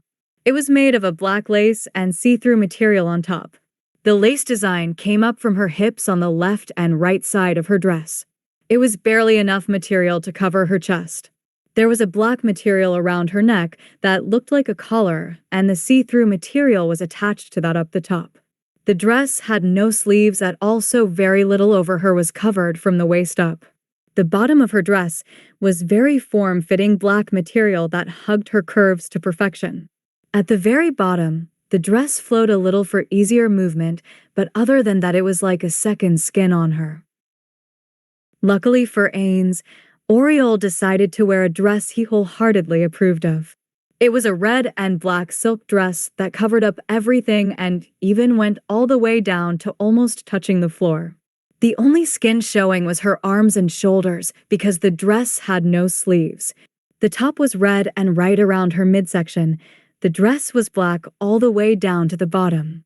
There was no slit, and the skirt was flowing so she could walk properly. Ainz was very grateful for this development. If she would have come here wearing something like Taylar or Albedo, he would have either sent her back to change or told Faria he had to eat dinner in another room. After Ainz greeted his queens and they all took their seats, dinner started being served. Ainz wasn't paying much attention to what they were serving tonight. To be honest, he rarely did know what he was eating. It didn't really matter to him. Everything they made in Nazareth was delicious, and he never had a reason to ask. He was stealing glances at Taylar and Albedo throughout the entire meal. No one would blame him, of course. Even Henry was gawking when they entered the room. He did notice Taylar, though, continuously glancing at Albedo. It was the same look she had been giving her all day. It didn't look like she was checking her out like Ainz was. It looked like she wanted to tell her something but couldn't bring herself to do it. He figured when they went to change without him, she would have told her since she had been doing it all day, but by the look she was giving her, she didn't. He wanted to ask her to just say it already, but there had to be a reason she wasn't inclined to say anything at this moment. Dinner was delicious, as always, and Oriel's loud exclamation at her dragon steak was cute, but very expected. He wasn't quite sure why she loved dragon steak so much, but it certainly made her happy. Once they had finally finished dinner, it was time to see off their guests. It had been a good time just sitting down and sharing a meal with someone. Honestly, Ainz enjoyed talking to Nemu. Children didn't really have a filter, and even if she saw Ainz as some sort of god, she asked anything that came to her mind. Ainz never thought he would enjoy a conversation with a 10-year-old, but Nemu shattered all those expectations. Before they sent them off through the gate with Yuri, they had one more thing for Enri and Karn village as a whole. Thank you so much for dinner tonight, Lord Ainz, Lady Taylar, Lady Albedo, and Lady Oriel. It was an honor to dine with you. Enri says, and Firia gives the same sentiment. It was our pleasure as well, Enri. Just remember, in a week someone will be by to come and get you to start your lessons then. So make sure the village is in good shape for you to leave for a few weeks. If there is an emergency, we can get you there quickly if need be. Taylar says to her. Thank you again for the opportunity, Lady Taylar. Enri says and bows. Think nothing of it, Enri. We will turn you into the best mayor this world has ever seen. Oh, and before you go, I believe Ainz has something for you. Taylar says to her. I can't accept another gift. You have given me too much already. Enri exclaims. Well, most of that stuff was from Taylar. The dress, the lessons, Claire, your introduction to Peter, he thinks but doesn't say. And this is more for the whole village. As Ainz finishes his statement, a gate opens up next to him, and out steps a giant, black, hulking, incarnation of death. Firia gets a fearful look quickly, but then realizes where he is and recovers enough not to look terrified. Enri and Nemu, on the other hand, just stare up at him with a smile. Enri has no idea how she knows this, but this is the night from when their village was saved. The one Lord Ainz created to protect their village from the slain theocracy. With the 20 goblins you have summoned, the few villagers, and one ex-adventurer you have, that will not be enough to hold off even a small military unit. We will not always be around to save you, so I have instructed this Death Knight to follow all of your orders, Enri. The only ones whose orders will override yours are mine, Taylar, Albedo, and Oriel. It will listen to your orders even over Lupus Regina. Ainz says to her. Thank you, Lord Ainz. Enri says. It is just another step to keeping Karn safe, Enri. I hope you enjoyed dinner and we look forward to seeing you in a week. Ainz replies. Dinner was fantastic, Lord Ainz. Now I know why Oriel likes dragon steak so much. Enri says to him, and Ainz chuckles at that. Oriel, you may send them home now. Ainz says to her. See you soon, Enri. Oriel says before she casts her teleportation spell to send them back to Karn village. Well, I certainly want to change out of this getup. You too want to change, right? Ainz asks. You go on ahead and we will be there in a minute. I need to talk to Albedo for a minute. Taylar says. Ainz figures this is a good thing and now he doesn't have to worry about asking Taylar later what she had wanted to tell Albedo all day. He gives them both a quick kiss and one for Oriel on her forehead and teleports outside their bedroom. What do you need to speak about, Taylar? Albedo asks curiously as Oriel teleports to change as well. How have you been feeling lately, Albedo? Taylar asks and Albedo gets a confused look on her face. I've been feeling fine, Taylar. Same as I always have. Why do you ask? Albedo says. Well, I can't be 100% certain about this, but I am at least 99% sure. You know I can sense someone's life force, right? Taylar asks her. Yes, of course, it is one of your powers for being the supreme being of life. Albedo says. Well, I sense 3 life forces coming from you. Taylar tells her, seeing if she will catch on. It seems Albedo figured it out after her words sunk in. You mean? Albedo gets a joyful expression on her face. Yes, I believe you are going to be having twins. Taylar says with a big smile on her face as Albedo tackles her out of happiness with a beaming smile on her face. Royal Suite, 10th floor, Nazarick. Ainz had just teleported from the dining room to outside their bedroom so he could change out of his current attire. As he made his way into the bedroom, he couldn't help but think that dinner had gone very well. He had convinced Firia that it was pointless to try and sell the newly created potion since he could not find the necessary ingredients unless they were given to him by Ainz. Taylar had done a pretty thorough job of convincing Henry that she was very suited for the task of running a city instead of a village. And Nemu, well, Ainz enjoyed her company probably the most. Children were unfiltered, and she wasn't intimidated by him in the least. Not to mention it seemed Oriole took a liking to Henry. It would be great for her to have a genuine friend since everyone in Nazarick treated her like a princess or the heir of Nazarick. And not that he cared much, but Taylar's plan to introduce Henry to Peter had seemed to go off without a hitch also. He wasn't too concerned with that aspect of the dinner because he still wasn't quite sure what Taylar was doing with all these new worlders that she had been advising, helping, or pushing in a certain direction. He wondered if she was simply doing it because she wanted to see how powerful a child would be if Henry and Peter happened to go that route, or if she really was just hoping for Henry to find love somewhere in this world. She was pretty adamant about taking on her new role as the goddess of love. Ainz, just like Taylar, was not one for religion, but in this new world, it seemed as though they were going to be looked at as gods regardless of how many times they denied they were such. It led them to have a very interesting conversation about it, and they decided it was a great way to not only spread their names, but also to get people of this world to follow them without having to lift so much as a finger. It seemed Taylar was wholeheartedly committed to this, and was starting to get into really being a goddess in the eyes of the people of this world. It was quite easy for Albedo to slip into the goddess role everyone has claimed her to be. The goddess of beauty and desire was a pretty simple one by Ainz's account. All Albedo had to do was remain beautiful and desirable. That was certainly going to be an easy task for her. All anyone had to do was lay eyes on her, and she would live up to her new titles. He certainly had no problem with what they were doing now, but if anyone thought they would lay a hand on his two goddesses, he would certainly teach them through immense amounts of pain that no one was allowed to touch them not named Ainz. Ainz's god role was going to be pretty simple. They styled Ainz as the god of death. All he had to do was kill, and he would be fulfilling his duties as a god. He was pretty excited about that. Nothing complicated to do for him, just do what he does best, and he would live up to his titles. He should probably try and add another title to that just as Taylar and Albedo had too. He knew it would be easy to be the god of death, but he really didn't want to be remembered just as the guy who killed everyone. Ainz was finally out of those blasted clothes and had just started putting on more comfortable clothes when he heard the door open. He figured it had to be Taylar and Albedo since no one else would enter this room without knocking first.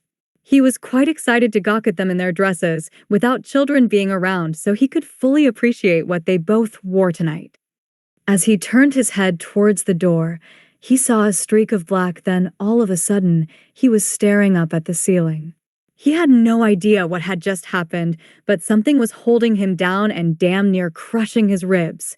If he wasn't a level 100, he was sure he would have probably been squeezed into a pancake with how hard someone was doing it right now. He managed to look down at his chest to see what was going on right now. He caught a glimpse of Taylar standing just inside the door as she closed it with a smile on her face. The quick look he got of her just confirmed that the dress she was wearing should be considered a lethal weapon. If it wasn't for his curiosity to figure out who was squeezing him to death, he probably would have never taken his eyes off of Taylar. When he finally did look down, what he figured happened was exactly what did happen. Albedo had burst into the room and tackled him onto the bed in a bone-crushing hug. He was pretty sure that was what happened to begin with, but this made it pretty obvious. Albedo had been very good at controlling her emotional outbursts since Ainz and Taylar had brought her into this relationship, but it seemed whatever they had talked about had sent Albedo's emotions into overdrive. He wrapped his arms around Albedo to hug her back and was about to ask Taylar what had gotten into her when he noticed Albedo was crying. She wasn't doing it audibly. There was no sobbing, sniffling, or choked back tears, but they were streaming down her beautiful face all the same. It made him a little worried because there wasn't anything he could possibly think of that would make Albedo cry like this. Albedo, what's wrong, love? Why are you crying? Ainz asks her. I. That is all Albedo can get out at the moment, so Ainz looks at Taylar. Taylar, what's going on with Albedo? He asks her. I would love to tell you, but I think Albedo should be the one to tell you. Taylar says to him. Albedo finally collects herself enough to stop crushing Ainz in her hug and sits up straddling his waist. She still hasn't said anything and is just staring down at Ainz. She still has tears streaming down her face, and the look she is giving Ainz is one of nothing but true loving devotion. Taylar comes up from behind Albedo and straddles Ainz' legs so she is looking over Albedo's shoulder right down at Ainz. Go on, tell him why you are so happy, Albedo. Taylar says to her. I'm pregnant. Albedo shouts as she can't contain it anymore and has trouble controlling the level of her voice with how much excitement is running through her right now. As the words sink into Ainz' brain, a smile stretches over his face from ear to ear. He sits up and wraps his arms around Albedo and Taylar and hugs them both. He realizes what he is doing and quickly drops his arms down to his side and looks at Albedo with concern on his face. Did I just squeeze too hard? I didn't hurt the baby, did I? Shouldn't you be lying down? Do you need anything? Are you hungry? Thirsty? Need a blanket? Are you sick? Taylar has finally had enough of his rambling and cuts him off. Ainz, Albedo isn't some porcelain doll. She is not going to break if you hug her. You are already acting like an overprotective doting father, and you just found out. I'm sure if she needs something, she will let us know. How about we enjoy this before you start being the concerned daddy, she tells him in a not-so-loving tone. Of course, sorry, it is just, well. We know. Albedo says to him as she covers her stomach with both her hands, and it's babies, my love. Taylar said it is going to be twins. Albedo finishes with the beaming smile that hasn't left her face since Taylar told her. Ainz' giant smile returns to his face. You are right. We should celebrate. I'll have everyone gather in the throne room and announce it to them. I will get Yuri Alpha to be your midwife. I know Yumeko created her with those skills, then we can. Ainz. Taylar yells at him and snaps him out of his rambling. What did I just say? We can worry about everyone in Nazareth tomorrow. We. Taylar motions between the three of them are going to celebrate tonight. Considering the occasion, I think we should let Albedo pick the positions tonight. Taylar smirks as she finishes. Hold that thought. Ainz says quickly as he sees Albedo and Taylar start whispering to each other with mischievous smiles on their faces. Demiurge. How can I be of service, Lord Ainz? I need you to gather all of Nazareth in the throne room at 7 a.m. tomorrow morning. Of course, Lord Ainz. If all of Nazareth is to be there, should I leave no security at all? I will give you. What? How am I even supposed to hold that position? What do you mean that is what wings are for? I'll give you command of 100 of my created Death Knights for security and their commander. Oh, of course, Lord Ainz. Wait, you want to try what? Demiurge, make that 9 a.m. As you command, Lord AI dash, and the message abruptly ends. It was morning time in Nazareth as Ainz stood at the foot of the bed. He couldn't tear his eyes away from the magnificent sight before him. The only time in the last 15 minutes he looked away was when he took a picture with the command console and walked over to transfer it to one of the picture frames on one of the nightstands beside the bed. Inside Nazareth, Ainz could still take photos and videos using the command console, but as soon as he left Nazareth, the console would disappear and he couldn't access it at all. He was hoping to take pictures and videos of the outside world and show it to those inside Nazarick who had never been outside yet. Most of them had no idea about the outside world except what was told to them by the few who had ventured out so far. He also figured out that was why he thought Increment was so smitten with Peter. He thought she had genuine feelings for him, but realized it was actually excitement. Peter would tell her any story he could remember from the outside world when he was traveling as an adventurer. Ainz snaps back to reality at what he is looking at. Albedo and Taylar are still sleeping in bed, not a single inch of clothing on either of them. His male ego will certainly take credit for them being so exhausted this morning. Albedo is laying on her back with Taylar snuggled right up on her left side. The covers were pulled up to their waists. Taylar's left hand is protectively laying over Albedo's stomach, and Albedo's right hand is laying over top of Taylar's. Ainz has already contemplated casting time stop repeatedly until he ran out of MP, wondering how long he could make this last for, but he ultimately decided against it. He just resigned himself to wait until they woke up on their own. He got 20 minutes of staring at them like a love-struck fool protagonist in a romance story before they started to stir. He noticed the furrowing of their brows, the change in their breathing, their eyes fluttering, and the small twitches he now knew as the telltale signs they were about to wake up. He moved his way gently onto the bed and made his way towards both of them. He first kissed the back of Albedo's hand that was resting on Taylar's. He then moved up and kissed Taylar on her forehead, then finally made his way to Albedo and did the same to her. When he looked down after the final kiss, he saw Taylar and Albedo looking up at him smiling. "I'm glad you two are finally awake. I was starting to lose the battle within myself to freeze time at the sight of you two," he says. He smiles at both of them and looks down at their overlapping hands. Taylar starts to move her hand and Ainz is about to frown, but his worry is all for naught. Taylar moves her hand, but simply intertwined her fingers with Albedo's and rests them back on her stomach. Ainz was joyful that Taylar seemed just as happy, if not more so, at this revelation as he was. He thought she might be a little upset since Albedo was pregnant and she wasn't, but he remembered what she said when he asked her about it. "No, I'm not upset. I'm as happy as you are. I can't really explain it, but I think I'm not pregnant because I'm not ready yet. There is much we have to do, and we have plenty of time for all of that.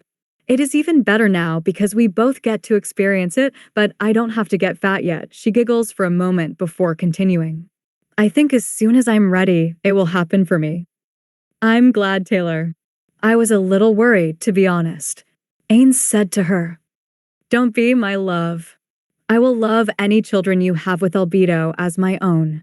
I will love them just like I do Oriole or any other children we may have in the future. We are all in this together," she replied. Taylar grabs Ainz's right hand and puts it over top of their intertwined fingers to snap him out of his flashback. He can't help the ear-to-ear grin that escapes every time he looks at the scene. He really doesn't want to leave this room or this moment, but duty calls. Well, informing Nazarick of this new development is first on the agenda for the day, then it is time for duty. "I'd love to stay here all day, but it is time to get ready to let everyone in Nazarick know of our good news. I also have to inform some of them of their new roles because of this development," Ainz tells them. "And what new roles do you speak of, my love?" Albedo asks him. "You are getting a midwife, of course," Ainz tells her. "You know I don't need one, my love. At least, not right now anyhow," she tells him. "Oh, you do, and we have the perfect person to fill that role. All I have to do now is figure out how to get her integrated into the Forsaken, so she can come with us when we take on our adventurer personas." Albedo is about to protest again, but Ainz stops her with a hand and continues. "There is no room for argument here, Albedo. If you don't want me to be so overprotective, then allow me this. If I know you have someone with you at all times who knows what to look for if something goes wrong, I will not be as overbearing. Well, I'll try to lessen it a little, I promise," he finishes with a little grin. "Just let him have this, Albedo. You know our manga will be incredibly annoying to you, asking if you are alright every 10 seconds if you don't give him this. Taylar says to Albedo. Fine. Albedo relents and smiles at Ainz. But I need a proper good morning kiss. My lips desperately need the attention. Ainz has no problem giving in to her request and gives Albedo a proper good morning kiss. Well, he intended to, but Albedo was not exactly content with a peck on the lips and quickly trapped him with her tongue in his mouth. When he finally did get to breathe, Taylar wanted the same attention, and he had to end it before this got more heated and led to them being late, yet again. When they finally got ready and arrived at the throne room, it was packed to almost capacity. The only places where there wasn't a being of Nazarick placed was the carpet leading to the thrones and the area in front where he called those he wanted to speak to directly. He even spotted the Swords of Darkness, Swear, and Shaltier's favorite new pet, a still-dominated brain unglass. He regally made his way to his throne as he always did with both of his queens at his side. Taylar had the same smile she always wore on her face, but Albedo was a different story. She hadn't stopped beaming since last night, and he doubted that would change any time soon. Once Ainz, Taylar, and Albedo had taken their seats, Ainz was going to call for silence, but that was apparently unnecessary. The entire throne room was silent, waiting for him to speak. Everyone wondered why Lord Ainz had called them here, but large gatherings to let everyone know the future of Nazarick were becoming quite frequent lately. They all just assumed it was another layer that was going to be added to the Supreme One's plans. Thank you all for gathering here on such short notice. As you are aware, we will be leaving for the Baharuth Empire tomorrow to escort the invaders to Nazarick. These words earned scowls and angry looks all around the room. Believe me, I feel the same as all of you do, but we must use this opportunity to not only test our defenses, but also give us the means to begin our conquest of this world. I won't bore all of you with what a casus belli is or why we aren't simply crushing everyone under our boot. Just know that this is the way things need to be done in this world for now. Ainz pauses for a moment and takes a look at the crowd. He sees looks of either understanding or bewilderment staring back at him. He was now very glad he didn't need to explain casus belli to Nazarick, for that would take too long, and he had much more important information to tell them anyway, so he got back to it. The reason for us being here this morning is for an announcement I wish for all of you to hear from me. Well, us. He motions to Albedo and Taylar. Before we get to that, though, there is something else we must take care of. Seabass, Yuri, and Pistonia, please come forward. All three of them step forward, Seabass and Yuri from where the Pleiades are located and Pistonia from the head of the homunculi maids. They all arrive at the base of the throne at the same time and kneel before Ainz. How may we serve you, Lord Ainz? They say in unison. It still unnerved him a little with how programmed most of the NPCs still acted. Perfect unison like that was nothing but their settings. He had noticed Taylar was very right when she said they needed to spend more time with those from Nazarick. He had only noticed 3 NPCs that were really starting to act outside their settings, and it couldn't have been a coincidence that they were the 3 they interacted with the most. Albedo, Narbril Gamma, and Lupus Regina. Albedo was obviously the one who had changed the most so far. She still had some spats with Shaltier here and there and demanded excellence from everyone who served Nazarick. The fact she actually took a liking to a human child was the most telling. He wasn't quite sure what the interest with Nemia was, but he didn't mind it. He actually took quite a liking to her himself and just attributed it to her wanting to be a mother. Narbril Gamma was another story altogether, but she was much changed as well. While she didn't go as far as actually liking a human being as Albedo had, she at least interacted with the humans around her with less hatred. Instead of the murderous glare, she shot every person who tried to interact with her not from Nazarick. She answered their questions, even if the answers were short with a blank expression on her face. It was a huge step up in Ainz's opinion from where she was when they arrived here. Lupus Regina was also a completely different story than the first 2, but changed nonetheless. When Ainz found out the reason for her change in behavior, he almost wanted to laugh. Lupus Regina was trying to grow to impress her hero, Taylar. She took an actual interest in Henry and Nemu since Taylar had made it pretty clear she was grooming the girl for something. He wondered what Lupus Regina's reaction would be if he told her Taylar thought she was as beautiful as Albedo. He was afraid her head might explode, so he'd not be telling her that anytime soon. He didn't mention Yuri Alpha, but it would be hard to tell if she changed much. She had spent a lot of time in Irantal selling potions to customers, so she had a lot of interaction with those not from Nazarick. The problem was how she was created. Yuri was essentially the ultimate mother hen. She treated everyone with respect who deserved it regardless of race. It was simply the way Yumeko created her, so noticing changes with her was a lot more difficult than the other denizens of Nazarick. Rise. They all stand at Lord Ainz's command. Yuri Alpha, I know you have duties between the maids of Nazarick, the Pleiades, and the shop in Irantal. I want for you to inform Pestonia of all your duties in regards to the maids that maintain Nazarick. Let Seabass know of your combat training with the Pleiades, and finally, we will let you know who will replace you at the shop in Irantal and wish for you to teach them all they will need to know to run the shop in your absence. You have 1 week until we deal with the invaders to do this. Ainz states. The farther along Ainz got into his command, the more Yuri's face fell. She had obviously done something to displease Lord Ainz if he was taking away all of her responsibilities. She racked her brain hard to figure out where she had failed and disappointed Lord Ainz so greatly, but nothing came to mind. She obviously cannot think on the deep level her lord can, and wished to ask of her failure, but did not want to disappoint Lord Ainz again for not already realizing her mistake. She was so lost in thought, she almost missed the rest of what Lord Ainz said to her. Do not think of this as some sort of punishment, Yuri. You have been a great asset to Nazarick and have done more than needed for your position. You will still have time to train the Pleiades and oversee some of the duties in Nazarick, but I have a much more important job for you.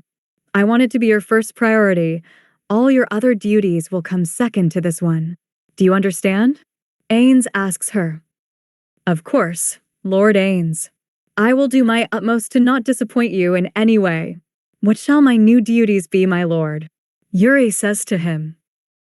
Your new duties are the reason for this meeting with all of Nazarick present, and the announcement Albedo, Taylar, and I wish to share with all of you. Ainz says as he sweeps his hand across the crowd to show he means everyone. You shall be Albedo's midwife for the duration of her pregnancy. Ainz finishes abruptly. The throne room goes dead silent at Lord Ainz's statement, and no one makes a sound as they digest what the Supreme being just said to them. It doesn't take very long for the words to sink in, and quickly everyone in the throne room starts cheering loudly in their own way. Dragons are hopping from foot to foot, almost dancing while they roar at the sky. The homunculi maids are all on the verge of tears. The floor guardians and the Pleiades are cheering loudly and smiling. And he even thinks some of his created undead are trying to smile a bit at the news of Nazarick gaining more members of the royal family. Everyone looked particularly happy at the news everywhere he looked. Shaltir didn't look as excited as everyone else, but she was smiling anyway.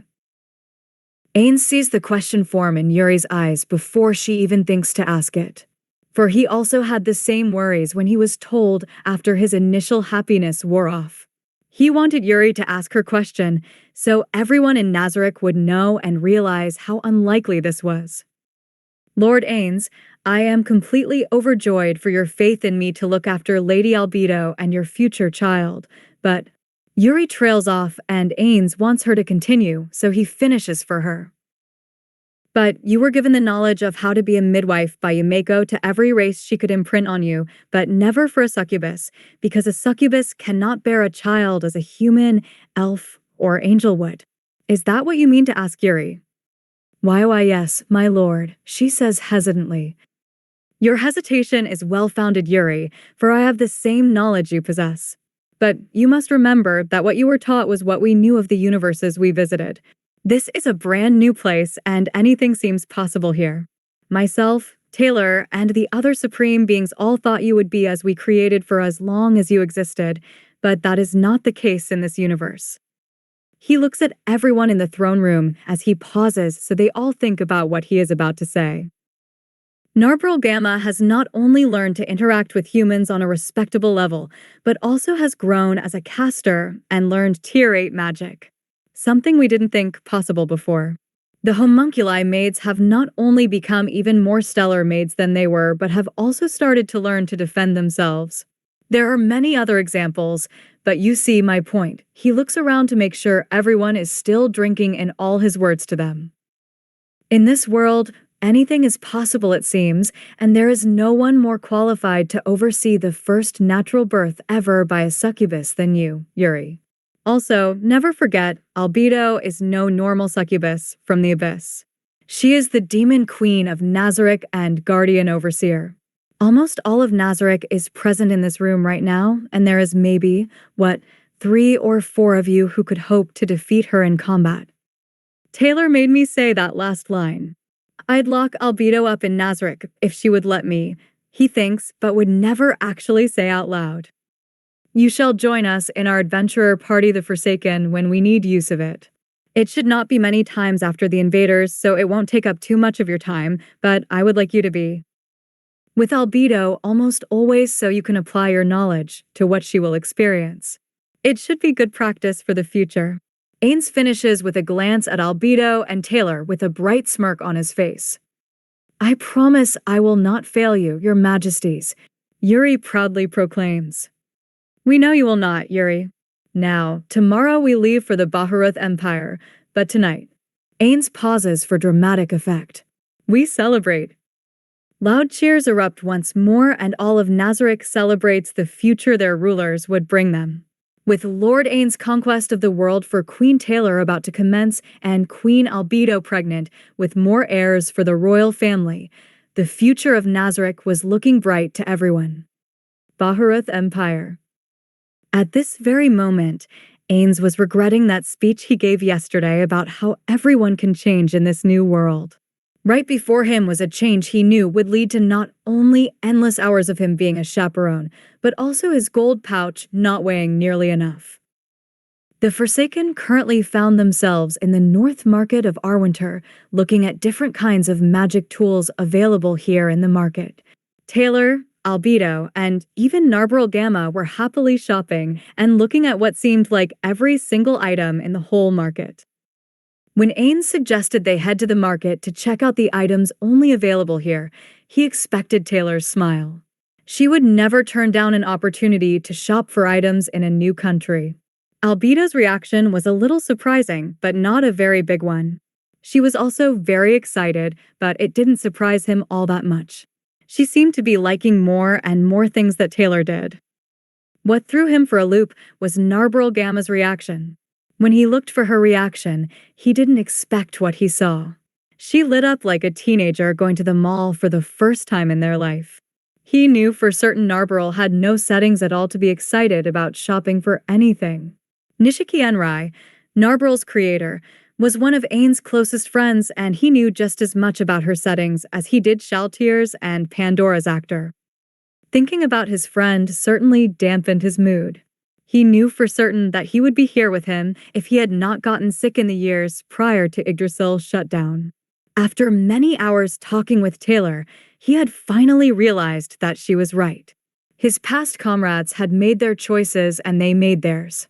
There was no use looking back and being upset or sad about it. Even if that is the case, he would forever remember Blue Planet and Nishiki Enrai. Those two had their choice taken away by their shit world when they got sick and had no choice but to leave Yggdrasil with the faint hope they could survive. Blue Planet had lost his battle years before, but last he heard of Nishiki Enrai, he was still fighting to survive. If only he had been logged in when Yggdrasil shut down. Ainz mentally sighs to himself. He just couldn't help but torture himself, he supposed. He was the one person he wished was here with him and Taylar, and he would be damn proud of Narbril. Speaking of Narbril, she was currently examining something very intently. It looked as if she actually might want to buy something which was unusual for her. Well, let's see how addicted to shopping Taylar and Albedo have made Narberl. Ainz thinks. Ainz made his way over to Narberl and took a look at what she was eyeing up. Narberl showed him all kinds of magic tools that reminded him of Nazarick and Earth. There were coolers and ones to also keep items hot, mugs that did the same, hair dryers, and all other kinds of appliance-type items you would find on Earth.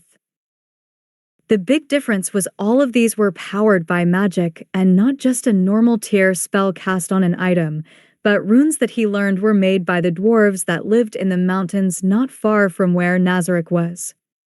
He was very interested in runecraft after talking with a number of merchants selling rune-crafted items.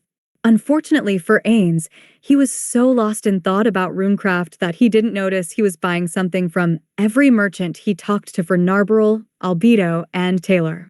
It was even more surprising that Narberl had the most items with her. Well, he was carrying everything, but she had the most items. He had to endure another hour of shopping in the market before he convinced everyone else they needed to head back so they weren't late arriving at the Earl's estate for their escort/security job. Baharuth Empire, Earl's estate. Several worker teams had already gathered on the Earl's estate before dawn. The last team to arrive was Hecarin's Foresight. In total, 22 people were present from 5 different worker groups. The workers gathered for this job were considered to be among the cream of the crop of their profession in the capital. The worker teams maintained a distance between each other as they sized each other up. When the 4 members of Foresight finally arrived, they were welcomed by the collective stares of the other worker teams. This scene could almost be considered spectacular in its own way. Somehow I feel like I've seen all these faces somewhere before. Such as Beetle over there. Didn't I see him recently at the Katsa Plains? Imina says to the rest of the members. Did I not mention this in the hotel? Gringham's team also accepted this request. Did I really not say this? Somehow I feel like I've said this before. He trails off for a bit. In any case, the worker teams that are gathered today all possess considerable fame within the capital. Let's have a round of applause for the deep pockets of the client. Hecarin says to her. I think I'll pass on that. Anyways, the ones over there are the team leaders, right? She says to him and points. In the area between the separated teams, 4 people had gathered in the center, exchanging information. Gringham should be over there, it seems. No doubt about it. Well then, time to go and greet them. Hecarin says, but before he can depart, Imina notices someone she wishes wasn't there. Ugh, that guy is also here? I see. Then, the elf girls over there are. That guy is absolutely the worst. I hope you die, you fucking piece of shit. Imina practically spat that last sentence out. Although she kept her voice down, it still worried Hecarin and the others enough that they had to quickly check their surroundings to see if anyone else had noticed. Imina. Robertic scolds, low enough for no one else to hear. I know, Rob. He's going to be a colleague for this job. However, I really don't want to see that guy's face, she replies. I don't like it either, Imina. Robertic says to her. Well, if I had to pick between like and hate, I also hate him. Even so, you need to consider the situation we are in. Hecarin says to both of them. You're the one that has to talk to that piece of shit, so you have fun with that. Imina says to him, turning to talk to Archie before she can be scolded again. Hecarin just shrugs his shoulders and walks over to greet the other team leaders.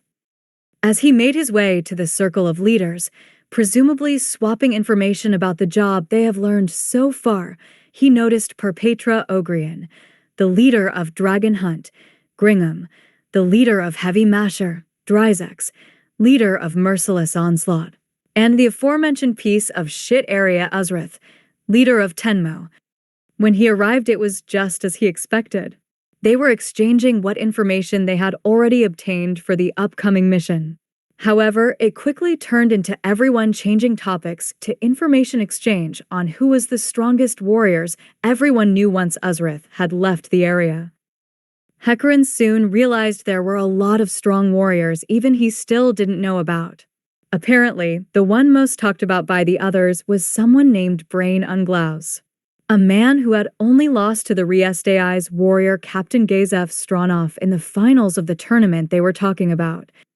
What he was having trouble believing was Gringham claiming that Uzrith would defeat Brain Unglaus if he still held the same level of skill as when Gringham had seen him in the tournament. He was probably having trouble accepting it because of his borderline hatred of the man, but with so many vouching for his skill, he couldn't really do anything but grudgingly accept that they were telling the truth. He was completely lost in thought and almost missed another big piece of information. Oh, that's right. Has everyone heard? The Riestai's kingdom now has its third adamantite-ranked adventurer team. Parpetra says to everyone. Of course I have heard, Elder. Gringham says to him. Sorry, I haven't heard. Hecarim had to reply.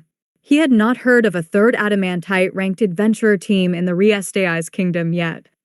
Geez, Hecarim. Your ignorance could bring much harm to your team. The elder replies in almost a scolding way. I know that. However, it is difficult to gather information on adventurer teams from within the Riestai's kingdom, and quite honestly, it is a waste of money for us. Hecarim tells the elder. Ha ha ha, I can somewhat agree with that, the elder laughs. Elder, I was hoping to hear your opinion on the matter of Mammon from the Forsaken. I've heard a lot of rumors, but some of them are ridiculously outrageous. Like defeating a giant basilisk, cockatrice, and monstrous centipede with only 4 people. That can't really be true, can it? Gringham asks Perpetra. I have heard similar outrageous things. I heard he defeated a difficulty rating of over 200 vampire in a single blow. It seems to me, though, that it might be just the Riestai's Kingdom Adventurer Guild spreading rumors to gain their new adamantite adventurer team more recognition. Parpetra says to them, I suppose that is possible, but would the guild really do something like that? I thought they were really strict about giving out false information like that. Hecarim says in response, well, it is really based on the guild master in that certain city. The guild master who was in charge of my city when I was an adventurer was the absolute worst. I ended up punching him right in the face. I've been a worker ever since then, ha ha ha. Parpetra finishes with a laugh. The story of how Perpetra became a worker was extremely well known. It might be so well known that every worker in the entire empire probably knows the story by now. He talked a lot about it, especially when he got drunk. Having said all that, I don't think the guild would lie to that extent. Parpetra says, So, you think the rumors are true then? Hecarim asks him. It is still hard to believe. Trying to wrap my head around someone defeating a being of difficulty rating 200 in one blow is difficult. I think it is more likely just an exaggeration. The vampire was probably defeated, but by more than one blow. It has probably turned into that kind of story as it was passed around and exaggerated from person to person. Parpetra says to them, That certainly sounds plausible, Elder. Gringham says in response, Well, seeing in person beats hearing 100 tales of exaggeration. I hope to meet him at least once so I can see if the rumors are true or not. Hecarim says to them. Just as they were about to finish their conversation and head back to their respective teams, the sound of someone getting hit and the cries of a woman interrupted their departure. All the workers turned their attention to the source of the cries, some with their weapons already drawn and entering into their battle mode. The source of the noise was from the direction Uzrith had left towards earlier. One of his female companions was laying on the ground trying to hold back her cries from obviously being struck. She was begging his forgiveness while he had a look of rage on his face. Hecarim was holding himself back from attacking the bastard, but his mind quickly went to Imina to make sure she wasn't doing anything foolish right now. He looked over and made sure to make eye contact with Robertic and Archie, letting them know not to let Imina do anything stupid. He personally wanted to do what he was sure Imina was thinking, but this was not the time or place for that. No matter how much he despised the man, he couldn't meddle in the affairs of other worker teams. Once he had finally completely masked his disgust, They were trying to decide on who would lead the mission since there were 5 different worker teams for the same mission. After a few back and forths, it was decided that everyone would take turns leading the mission. They had decided also to skip Azratha's turn as a leader since he obviously wasn't capable of leading anyone. Right as he was about to make his way back to his team, the Earl's butler appeared. He walked towards them with his back straight, posture near perfect, and a somewhat noble air around him. He stopped in view of all the workers and gave a bow before speaking to them. The time for others to join us has finally come to an end. On behalf of the Earl, I would like to express his gratitude to everyone here who has accepted our request. There will be representatives from our house who will be coming along for the trip, including adventurers hired for the security of the carriages and camps. The destination is an unexplored tomb near the border of the Ainz kingdom. The requested mission length will be a 3-day investigation. Additional bonuses will be given out after the Earl has confirmed the received goods from the ruin. Does anyone have any questions? The old butler asks them at the end. The only real new information they had heard from the butler was that there would be adventurers guarding their carriages and camps. Many of them were interested in the route they were taking to the tomb, but the questions were few because workers learned quickly what was a good idea to ask and what wasn't. If this mission was something the Earl planned on announcing, then he would have hired adventurers and not workers. Some things were better just not knowing right now, and so the questions they asked were very limited. Well then, if there are no more questions, I will lead everyone to the carriages, the butler says to them.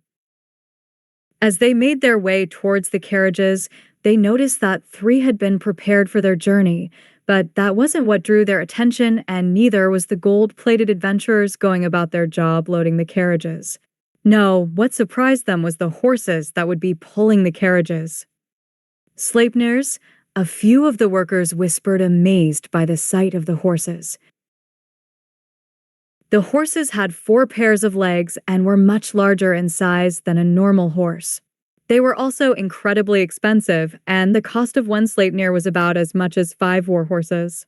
Most nobles could barely afford one Sleipnir, and each carriage was being pulled by 2. It made the workers appreciate the effort the Earl was putting forward for this mission. After Hecarim admired the Sleipnirs, he was about to make his way towards Gringham to ask if he could get in the carriage with Tenmu. Hecarim doubted that his team, Foresight, could sit in a carriage the whole time with Azrath and not kill him at some point along the journey. Unfortunately, before he could make it to him to ask, the aforementioned jackass was heard running his mouth again. Can we really rely on gold-ranked adventurers? What if the campsite gets overrun before we get back? What if monsters breach the security perimeter of the campsite? Azrath mouths off before everyone. The atmosphere in the area went completely silent as he finished. Even the adventurers carrying luggage stopped in their tracks and looked at the man. The profession of an adventurer was a highly competitive one. To have someone doubt your ability could heavily impact your future career, especially if it was the one who commissioned you. If someone was bold enough to say these words, they had to be powerful enough to back them up. Azrath didn't seem to think he was out of line at all, so he continued on. I have to admit they are at least good enough to be luggage-carrying lackeys, but when it comes to keeping everything safe, I'm not so sure about that, he finishes. All of the workers present were the cream of the crop in the Baharuth Empire. As such, they were all considered platinum rank or higher, so obviously stronger than a group of gold-ranked adventurers. However, there were certain things you just shouldn't say, and what he was running his mouth about was one of those things. They all had the same mental thought even if they didn't know it. Can someone please beat his ass and shut him up? No one said it, but everyone thought it at the same time.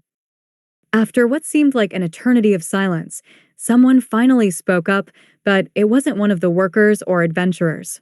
No, it was the old butler who finally said something. You must be Lord Azrath.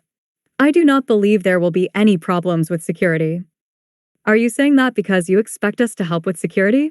If so, then I understand why you are not concerned. Azrath says to the butler. That isn't it at all. You see, we hired people stronger than all of you for security, so rest assured, there will be no issues. The butler calmly replies to the jackass. Stronger than me? Now this, I would like to see. Azra says. Then I shall introduce them to put all your minds at ease. Allow me to present Lord Mammon and the ladies Ariel, Bella, and Nabe of the Adamantite Adventurer Team the Forsaken, the butler says in a clear voice for all to hear. Most of the workers had just been discussing the new Adamantite Adventurer Team the Forsaken, Mammon in particular.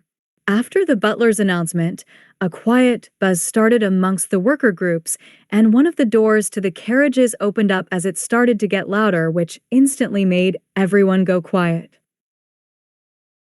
The anticipation and excitement of standing in the presence of someone who had reached the pinnacle of what it meant to be an adventurer had everyone almost leaning forward to catch a glimpse of such a team. As soon as the first figure made his way out of the carriage, there was such an intake of breath from everyone present, it almost caused the wind to shift directions. The first to step out was a man clad head to toe in black full-plate armor. He had 2 large great swords across his back. He looked more like a giant than a man as he stood nearly 7 feet tall. No one could tell what he looked like at all. There was not a single inch of him not covered by armor. It made him a little mysterious to all the workers present. The second out was a woman with blonde hair and green eyes. She wore an outfit none had ever seen before save for one of the workers. There were 2 short swords secured in the small of her back that stuck out to each side for her to easily grab either one of them with either hand. To say she was beautiful would be an understatement. Most workers had at least been in the presence of a queen or princess who was considered one of the most beautiful women in the world, but they all paled in comparison to the woman who stepped out.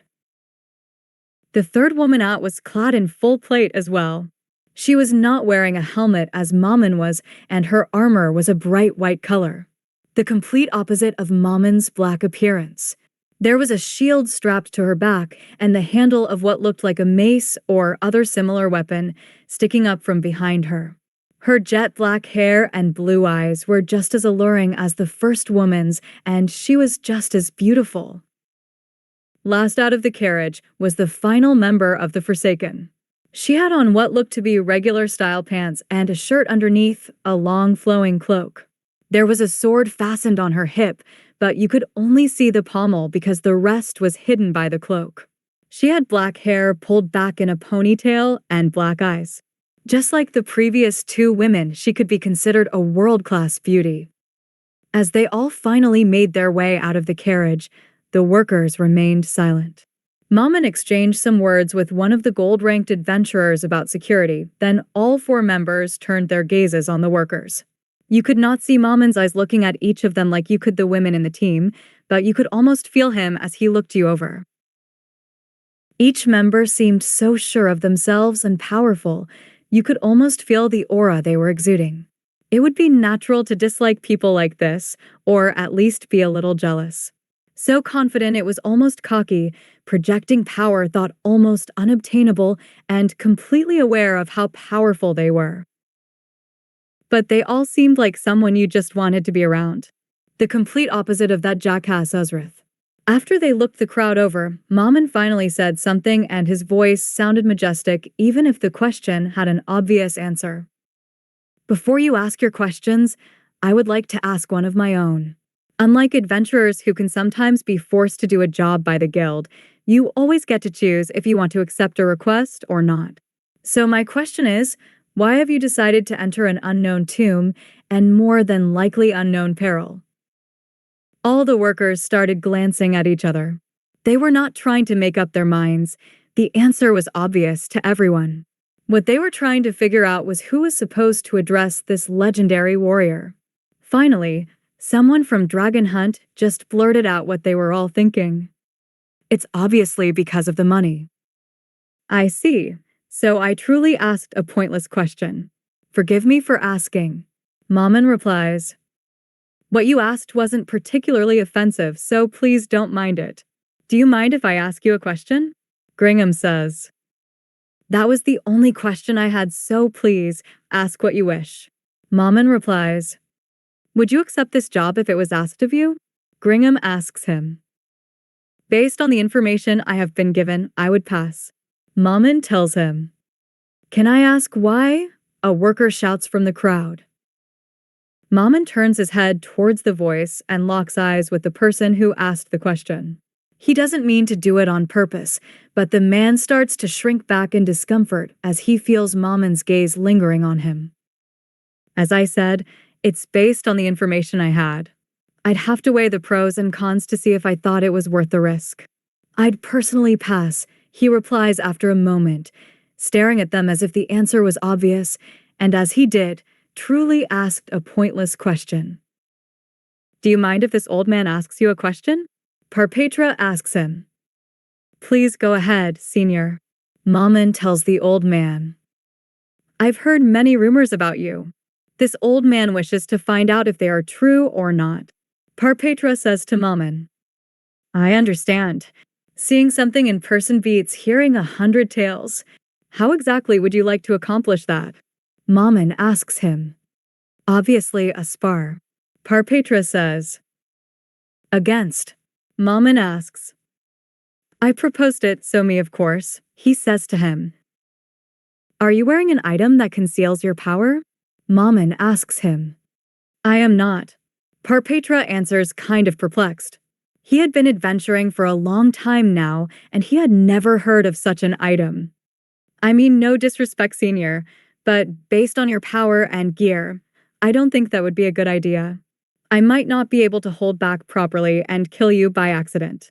Mammon replies, as expected of adamantite rank. This old man has decided it would be worth the risk. Parpetra says to him, well, I appreciate your willingness. How about a compromise? I heard people earlier talking about someone amongst you who could stand toe-to-toe with Gazef Stronov. I have met the warrior captain and know he could withstand an attack or two from me, or at the very least, not die. Is there such a person here? Mammon asks. He knows the man they are speaking of would get owned by Gazef. Uzrith was almost 10 levels lower than Gazef, which was disappointing since he was the strongest one here. None of these people's corpses could be used to create high-tier undead. He just wants to have a reason to kill the slaving, rapist, and free those 3 women. He was going to do it in Nazarek, but Oriel's message had him change his plans. He couldn't be in 2 places at once, no matter how fast he could teleport. He could just have Oriel delay teleport one of the groups he supposed, but didn't want to leave these 3 around this guy any longer than he had to. Every set of eyes in the place goes to Uzrith. Mammon and the rest of the Forsaken wait until Parpetra moves his eyes towards the man, so it seemed as if they didn't know who they were talking about earlier. As soon as Mammon's gaze trailed over to him, he asked, Oh, is that you? Mammon asks Uzrith as he points at him. No one is sure why they feel they know this, but it was almost like Mammon was frowning under his helmet in the way he asked that question. Uzrith didn't open his cocky mouth. He just nodded at Mammon. Do you happen to have on an item like I described to Senior? He asks Uzrith. I've never heard of such an item. Why would I conceal my power? Uzrith finally says. All right, well then, I don't think a spar is a good idea, Senior. I can tell you that man. He points towards Uzrith, would stand no chance against the warrior captain right now, and I don't want to accidentally kill him or you in a spar. Unless you just wish for me to dodge while you try to hit me, Mammon says to Parpetra. Normally, if someone was running their mouth about how much stronger than you they were, most would feel like they did earlier when Uzrith was talking. However, coming from Mammon, it just sounded like a fact instead of ego boosting. The presence the man emitted was absolutely amazing and seemed to just persuade you on that alone. Uzrith was just about fuming with rage. It was true that Mammon had a decent presence about him and was very tall. He looked a little intimidating with his full plate on, but he didn't sense any sort of power coming from him. All his talk of items that concealed your power seemed like a mummery of some sort to Uzrith. I think you are just scared I'll match you and your women won't want anything to do with you after we spar. Uzrith states as Parpetra is about to answer Mammon. Mammon just turns his gaze back to Uzrith and studies him for a moment. He is trying to figure out if this guy is really serious, and he realizes that he actually believes what he is saying. This is the perfect opportunity to rid the world of the scum, and he plans on insulting him before the spar now just for an added bonus. As long as killing this guy won't affect the job and cost them some money. If you are truly willing to accept the risk, then I have no problem sparring you. As for the women with me, they are free to choose whoever they like, but I doubt I have to worry about losing them to someone who needs to buy his women. Mammon finishes and points towards the 3 elves in Azratha's party and chuckles a little along with everyone else. You're on. Azrath says, obviously enraged now after that insult. Mammon turns towards the butler who introduced them. If I do accidentally kill him, will it affect our job or payment? He asks. No, Lord Mammon, if he is willing to accept the risk, then there is no fault on your part. He was given previous warning, the butler calmly states. Very well. How about we go over to that clearing? Mammon points behind everyone. I don't want to possibly damage the carriages or Sleipnirs. Azrath didn't say anything, he just stomped over towards the clearing and everyone else followed quickly behind him. Before Mammon can follow, Bella comes up next to him and whispers, Ainz, are you sure about this? We can just take him out in Nazareth, and they won't be talking about how Mammon of the Forsaken killed a human. Bella says to him, You know they are slaves, Taylar. I wanted to wait until Nazareth also, but you heard him slap that girl earlier. I won't allow them to be around him for longer than they have to if I can help it. Mammon whispers back. This might just draw a little too much attention though, don't you think? She replies. No, I gave him ample warning, and if anything, it will just grow our reputation, especially inside the Empire. We will still go forward with our plan to take the elves to Karn, but we will just keep them in camp with us instead of rescuing them inside Nazareth. Mammon tells her then starts walking towards the clearing for the sparring match. Bella just sighs, shrugs her shoulders, and follows behind with Ariel and Nabe. As Mammon walks into the clearing, he sees Azrath there. It looks like he is already about to attack, and it makes Mammon laugh to himself. He is standing there with his hand on the hilt of his weapon, crouched in a fighting stance, and it looks like he wants to leap at him right now. Mammon is very excited about ending this man and quickly takes his place opposite Azrath. Mammon reaches back with his right hand and pulls out one of his greatswords. He doesn't pull out both, but instead just lowers the one in his right hand with the tip pointing towards the ground. He has it angled slightly away from him so it doesn't touch the ground. All of the workers around notice Mammon's stance. It is almost like he is leaving himself wide open for attack. He doesn't look like a man about to spar. Instead, it looks like he is standing in line waiting for something not about to engage in a fight. They all see Azrath crouch even lower and start activating a lot of martial arts at once. Boost martial arts ability, boost greater ability, boost flow, acceleration, swift, strike, spring attack. As he finishes saying his last martial art, he pushes off on his toes and springs towards Mammon at an incredible speed. Azrath is moving so fast it is hard for even the workers to keep up with his movements. He begins to draw his blade about 10 feet from Mammon and activates his martial art attack. Void cut. He never finishes saying cutter. The ground almost erupts to Mammon's right side in a line towards the front of him. His greatsword that was at his right side is now pointing up towards the sky almost in a salute in front of him. Azrath just suddenly stops in his tracks about 5 feet in front of Mammon. His katana is held out parallel to the ground and he is frozen in place. There isn't a single noise being made by anyone until everyone heard Mammon say, "Sorry, I thought you could handle that level of attack." As he finishes saying that, a look of discomfort comes across Azratha's face and a straight line stretching from his crotch all the way to the top of his head appears. It starts leaking red and Azrath slumps forward in the grass. Mammon moves his greatsword to his side and flicks the blood off of it. He puts his weapon away and rolls Azrath over on his back. He puts his fingers on his neck to check for a pulse and feels nothing. It didn't surprise him, but he couldn't act like killing him was joyful even if it was. He moved his hand over his face and closed his eyes. He crossed his arms over his chest while still holding his weapon. The man might be dressed like a samurai and be wielding a katana, but he certainly didn't have the honor of one. He stands up after doing this and looks at the workers around him. Sorry if that was unpleasant for anyone. That was why I didn't want to spar. I trust there are no issues now with the security of the camp, he asks everyone. No one actually answered him with words. They all just shook their heads vigorously. After seeing this, Mammon made his way over to where the 3 elf slaves were. I'm sure you didn't choose to be here. You are free to leave if you like, or you could stay with this group until this mission is over, and we can take you somewhere you will be safe if you like. Mammon tells them. They just look at him for a while. They don't look scared of him per se, they just look scared in general. Probably from the treatment they had been receiving for most of their lives.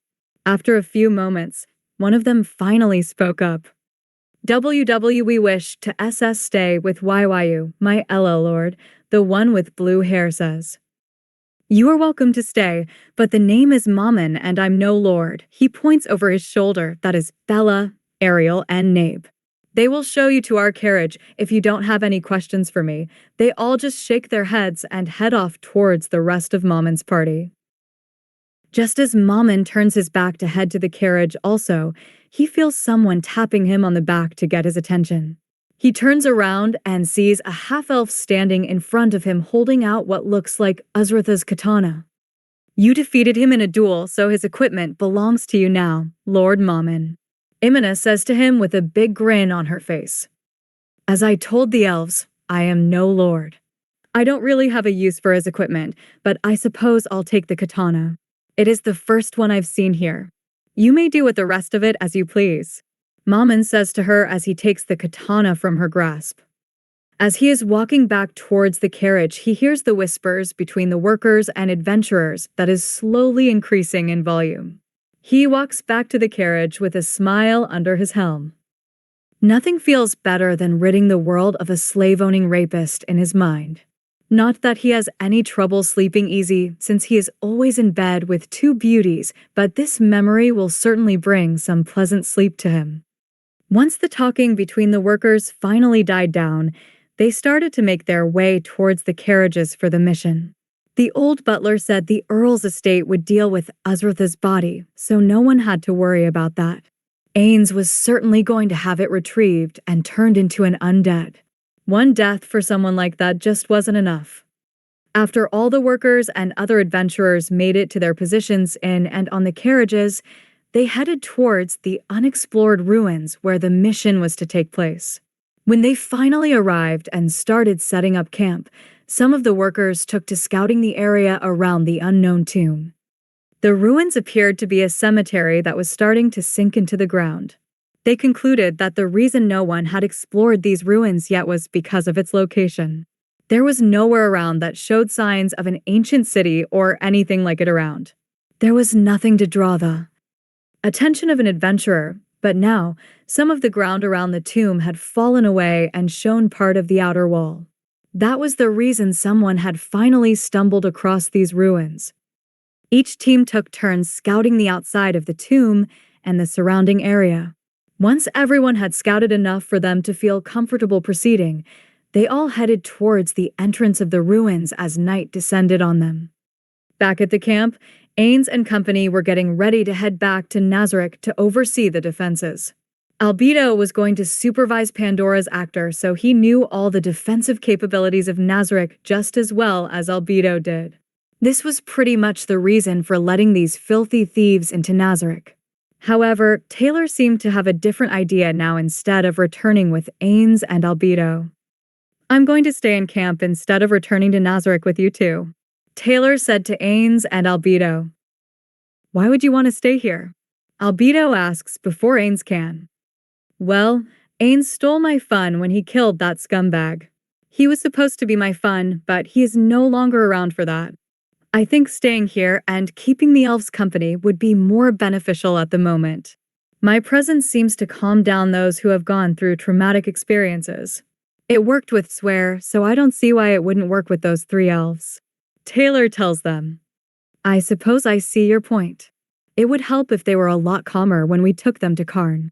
It wouldn't do to have them attacking the humans there thinking they were going to be sold again or something like that. Sorry about taking that kill from you.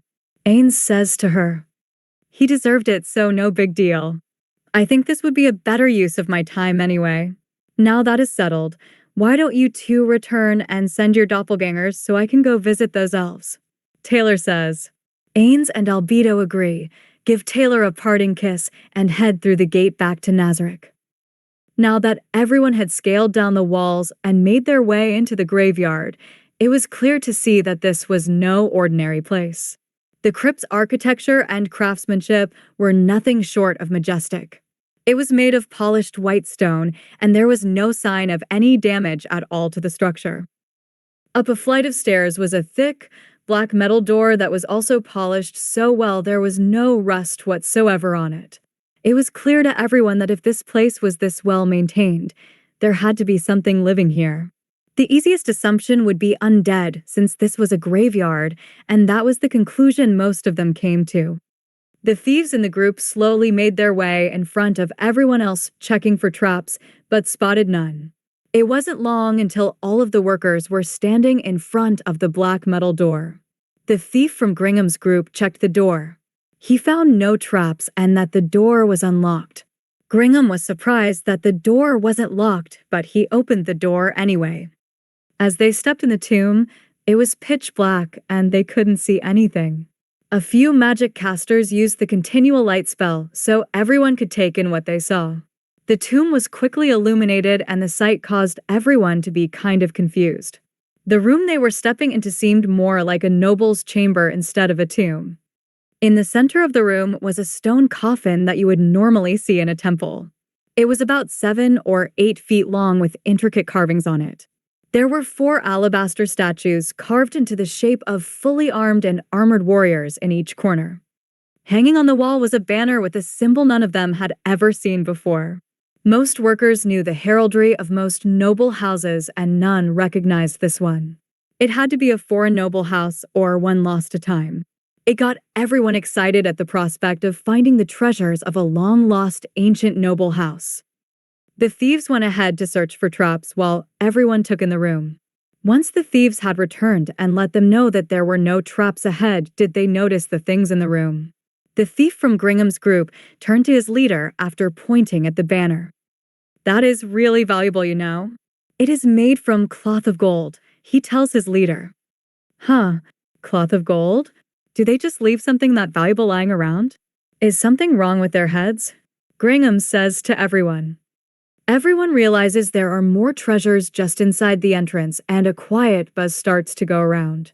They are all anticipating even more treasure deeper within and can hardly hold themselves back once they realize the treasure in this room alone will match what they are already being paid for this job by the Earl. Seeing all those jewels and gold inside the coffin when the thief finally opened it sent them into a frenzy at the possibility of the riches in this place.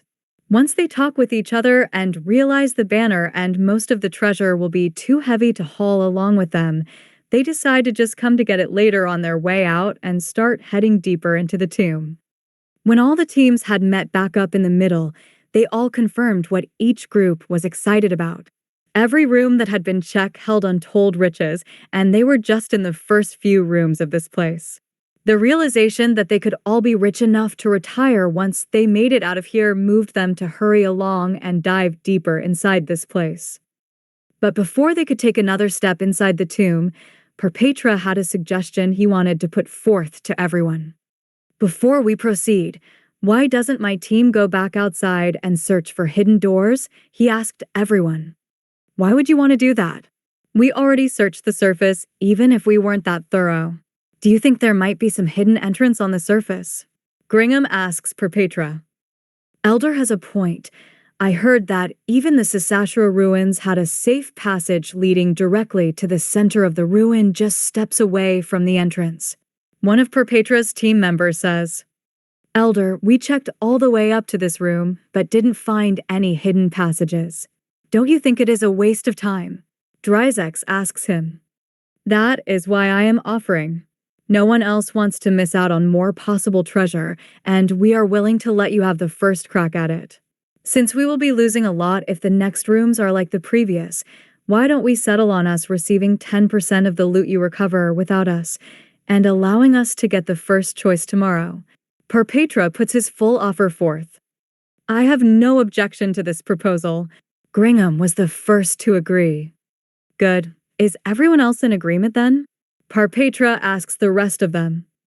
I'm not comfortable with it, to be honest, but since it is only 10% of the loot, I can agree to that. Dryzek says.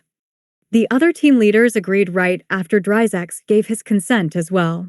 The idea of giving up some of their loot didn't sit well with most, but if there was more treasure deeper in the tomb as there was at the start, it would be worth giving up just 10%.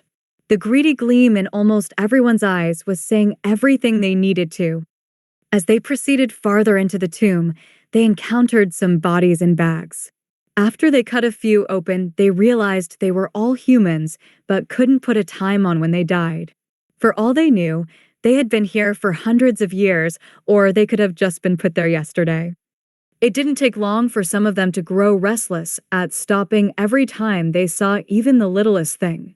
They got everyone moving deeper into the tomb. After just a few more steps down the corridor, everyone dropped into a stance and readied their weapons as they heard the sounds of bones creaking from ahead of them. Due to the poor illumination in the corridor, they couldn't make out very well what was coming towards them.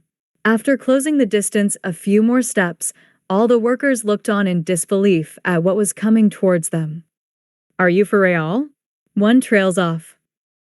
Aren't they too? Another says. Really?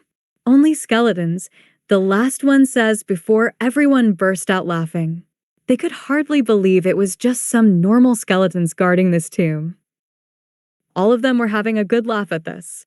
It was hard for them to stop laughing and get serious at this level of opponent. Most of them joked that whoever ran this tomb probably either didn't notice them yet or severely underestimated their power. None of them even wanted to engage the skeletons because they were so weak. Gringham finally stepped up and told them he would take care of them. It only took mere seconds before he destroyed all 8 skeletons and was back to making jokes about the enemy's strength. After everyone had another good laugh, they headed deeper into the tomb. Everyone's eyes shining with greed at the possibility of more treasure being guarded by such weak monsters. Dragon Hunt. As Gringham and the other worker groups were proceeding deeper into the tomb, Perpetra and the other members of Dragon Hunt were climbing the stairs to finally exit the tomb and check the outside once more. Once they knew they were out of earshot, the members started asking Perpetra the questions they had wanted to since his proposal. Elder, don't you think that was a wasted opportunity? We could have let one of the other teams search the surface, one member asks him. That's true. It really wouldn't have mattered what team searched the surface. The other teams probably could have done just as good a job as we will. Perpetra replies. Then, Perpetra interrupts him before he can continue. Being the first ones to survey an unknown tomb could put us in danger we have no knowledge of. By letting them go first and giving us priority choice tomorrow, we should have most of the tomb mapped, and we will be more aware of what dangers await us. Even if we miss out on some loot, I got them to agree to share a portion of it with us without putting us in danger. He replies to them. Now I see, Elder. Another one of them says. But based on what we saw in the first few rooms, we might miss out on some amazing treasures. Is it really worth the risk? Another asks. You're not wrong, but take a look around you. This place is way too clean. There has to be someone taking care of this place, which means someone must live here. I'd personally rather the other worker teams find out what kind of monsters live here since there are so many unknowns. Worst case scenario, we use them as bait to escape. Perpetra says to him. So that is another reason you suggested we search the surface? If we hear their screams, we can just run away while they draw the attention. Yes, as I said, There were many reasons for me suggesting such a thing, but I should apologize for not discussing this with you beforehand. Parpetra. No need to worry, Elder. We trust you. You are team leader for a reason. Parpetra nods his head in acknowledgement. Aren't you all just a wonderful and trusting team? A beautiful female voice interrupts from nowhere. The voice sounded nothing like any of the voices of the females that had accompanied them on this mission. Only the 2 from Foresight and the 3 elven slaves were female here, and none of them sounded like that. All of the members of Dragon Hunt quickly turned around with their weapons at the ready. When they saw where the voice had come from, they saw several women standing at the top of the tomb stairs they had just come down. All of them were unbelievably beautiful and wearing maid's clothing. The outfits looked to have a metallic shine to them, almost like they were armor. They looked incredibly out of place here, not to mention, where in the hell did they come from? They weren't there when they exited the tomb. Who are you and where did you come from? Parpetra asks the beauties. Women? They are just as beautiful as those 3 from the Forsaken 2. The cleric says. They don't seem like enemies, but they definitely weren't hired by the same people who hired us, the thief says. What should we do, Elder? The arcane caster asks. Parpetra is contemplating what to do here. His best option would be to negotiate with the women, but he didn't think that would end well. They seemed to have even numbers, and maybe that was the best way to approach this. Before he could voice his thoughts, the thief tried a joke, but it didn't work out in his favor. If they are responsible for the cemetery, I don't think we have much to worry about. This place isn't in the greatest shape. He laughs only for a feeling of dread and ice to wash over all of them. When they looked up at the top of the stairs, all of the maids were glaring down at them, obviously offended by the joke.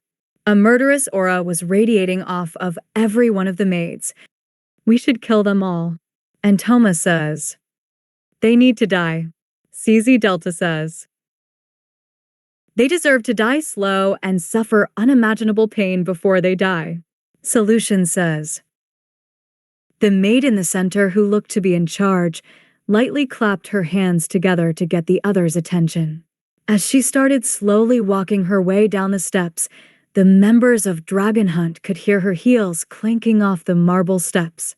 It sounded like they were made of metal, and her approaching with no obvious weapons made them all uncomfortable. Now, Pleiades. We were ordered to let none return alive, so killing them is a given, but you know we have our orders. These worms are not ours to dispose of, sisters. Yuri tells the Pleiades. She turns from her sisters and faces Dragon Hunt as she reaches the middle of the stairs. The other members of the Pleiades join her moments later. Now, even though our time together will be short, let me introduce myself. I am Yuri Alpha, Vice Captain of the Pleiades Battle Maids. While we would love to deal with you ourselves, that would be a rather dull and one-sided affair. It is very unfortunate, she tells them. Even though the words were threatening and left her mouth as if she was supremely superior to them, they sounded like the most beautiful song they had ever heard. The tone and air of superiority did nothing to lessen the beauty of the 5 of them. They all held an attractiveness that would make any man fall in love in an instant. Let me introduce your opponents. Yuri says before any can say anything else and claps her hands once more. Nazarick Old Guard arise. The ground split open behind them and several skeletons appeared from the opening in the ground. Parpetra looked back at the stairs, then to the skeletons, and noticed the big problem right away. The maids seemed like they would be true to their word and stay out of it, as they were all sitting on the steps now, but that wasn't what worried him. As he got a better look at the skeletons, he could see magnificent breastplates, kite shields, composite longbows, and melee weapons on every skeletons. What worried him greatly was the fact that everything those skeletons were wearing was magical equipment. Not just run-of-the-mill ordinary magic equipment either. It was on par or surpassed every piece of gear he had acquired over his very long career. All of his team members audibly gulped and took a step back when they noticed. Just what are those? Elder, the arcane caster asks. He just shakes his head. He has no idea either, but they were obviously the bigger threat than those maids.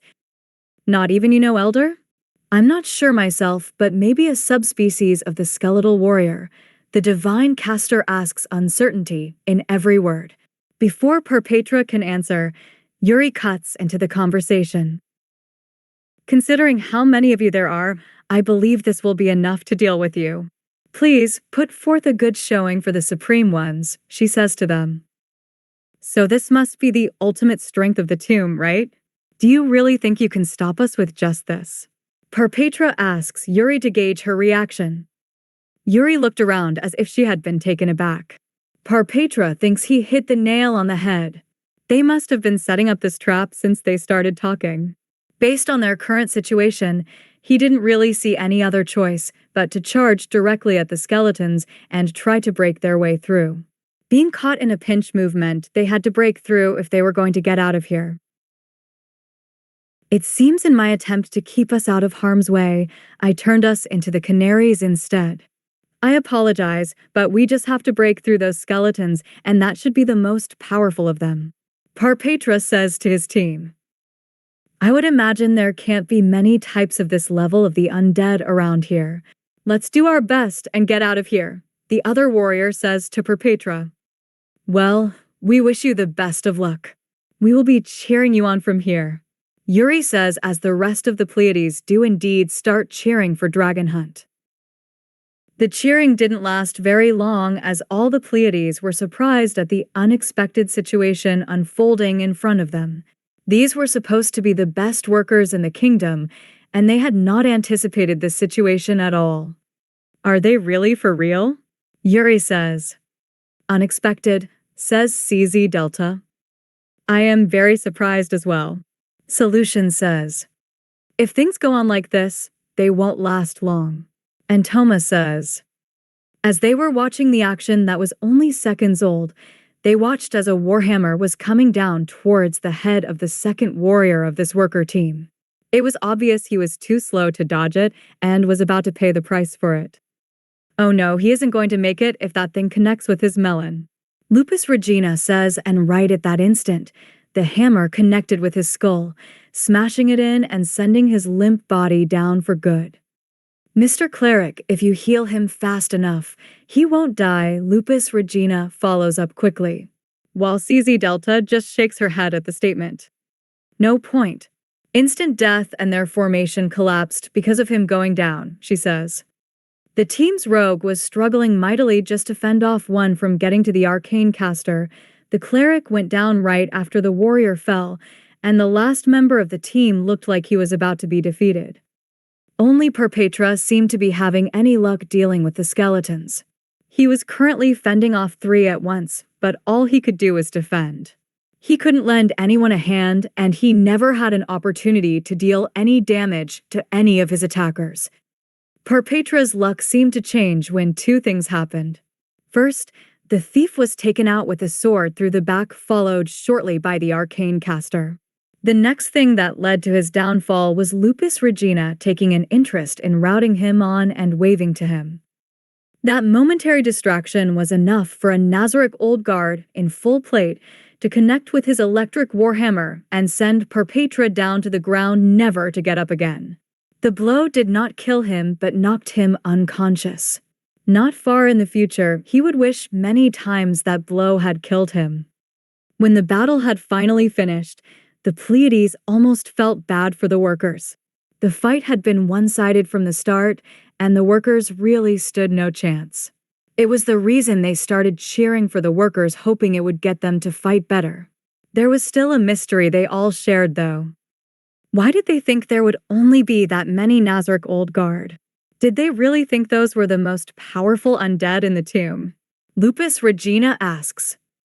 It seems as though the humans in this world think of everything in a way that was convenient for them. Although it could be they were either just stupid or it was some form of self-assurance and human preservation to gather courage.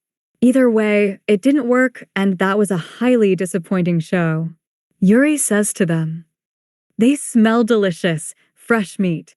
And Toma says, "Leave them be, Antoma." We can ask Lord Ainz later, but we have our orders for now. Take the ones that are still alive to Neuronist and gather the bodies of the dead. Yuri says. That was the night Perpetra and the members of Dragon Hunt disappeared from the world. Heavy Masher.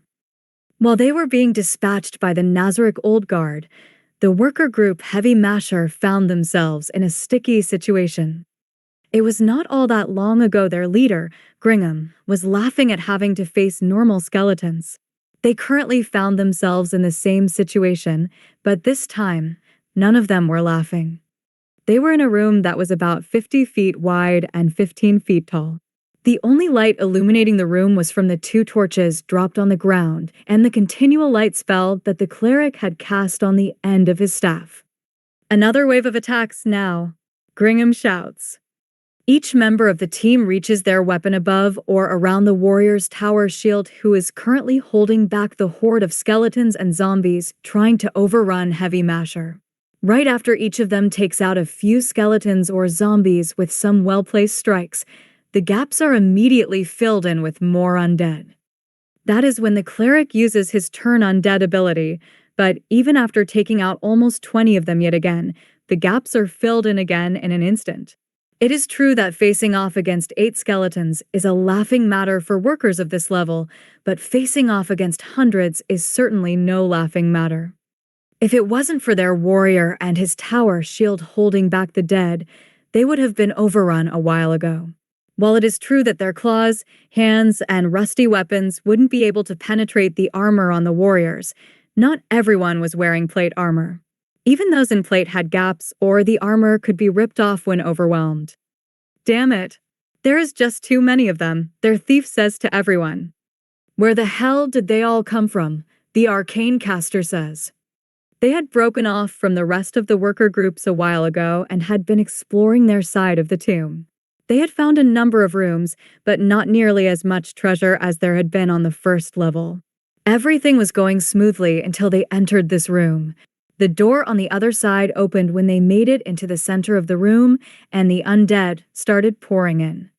We have no idea when or if this horde will end.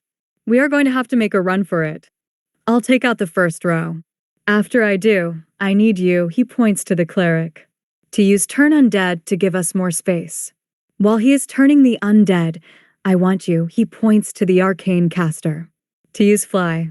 Once his turn has destroyed as many as it can, cast fireball from the air. We will run under you and as soon as we pass you, follow with fly as fast as you can. Gringham gives his instructions to his teammates. They all nod their heads and Gringham gets to work. He carves a space between the tower shield user and the undead. That is quickly followed up by the cleric's turn and then 3 quick fireballs from the arcane caster. The undead was still pouring in and didn't look to be ending anytime soon. Luckily for Heavy Masher, Gringham's plan gave them more than enough room, and they all bolted down the hallway as fast as they could away from the horde. Let's go. Follow me. Gringham shouts. All right, everyone replies. All of them fled down the hallway as fast as their feet would allow them to. They ran for a good distance with nowhere else visible to turn off from. They just continued down a narrow hallway for what felt like an eternity until the thief spotted a door just ahead of them on the left side of the hallway. A door! The thief yells. Everyone follows the thief inside quickly.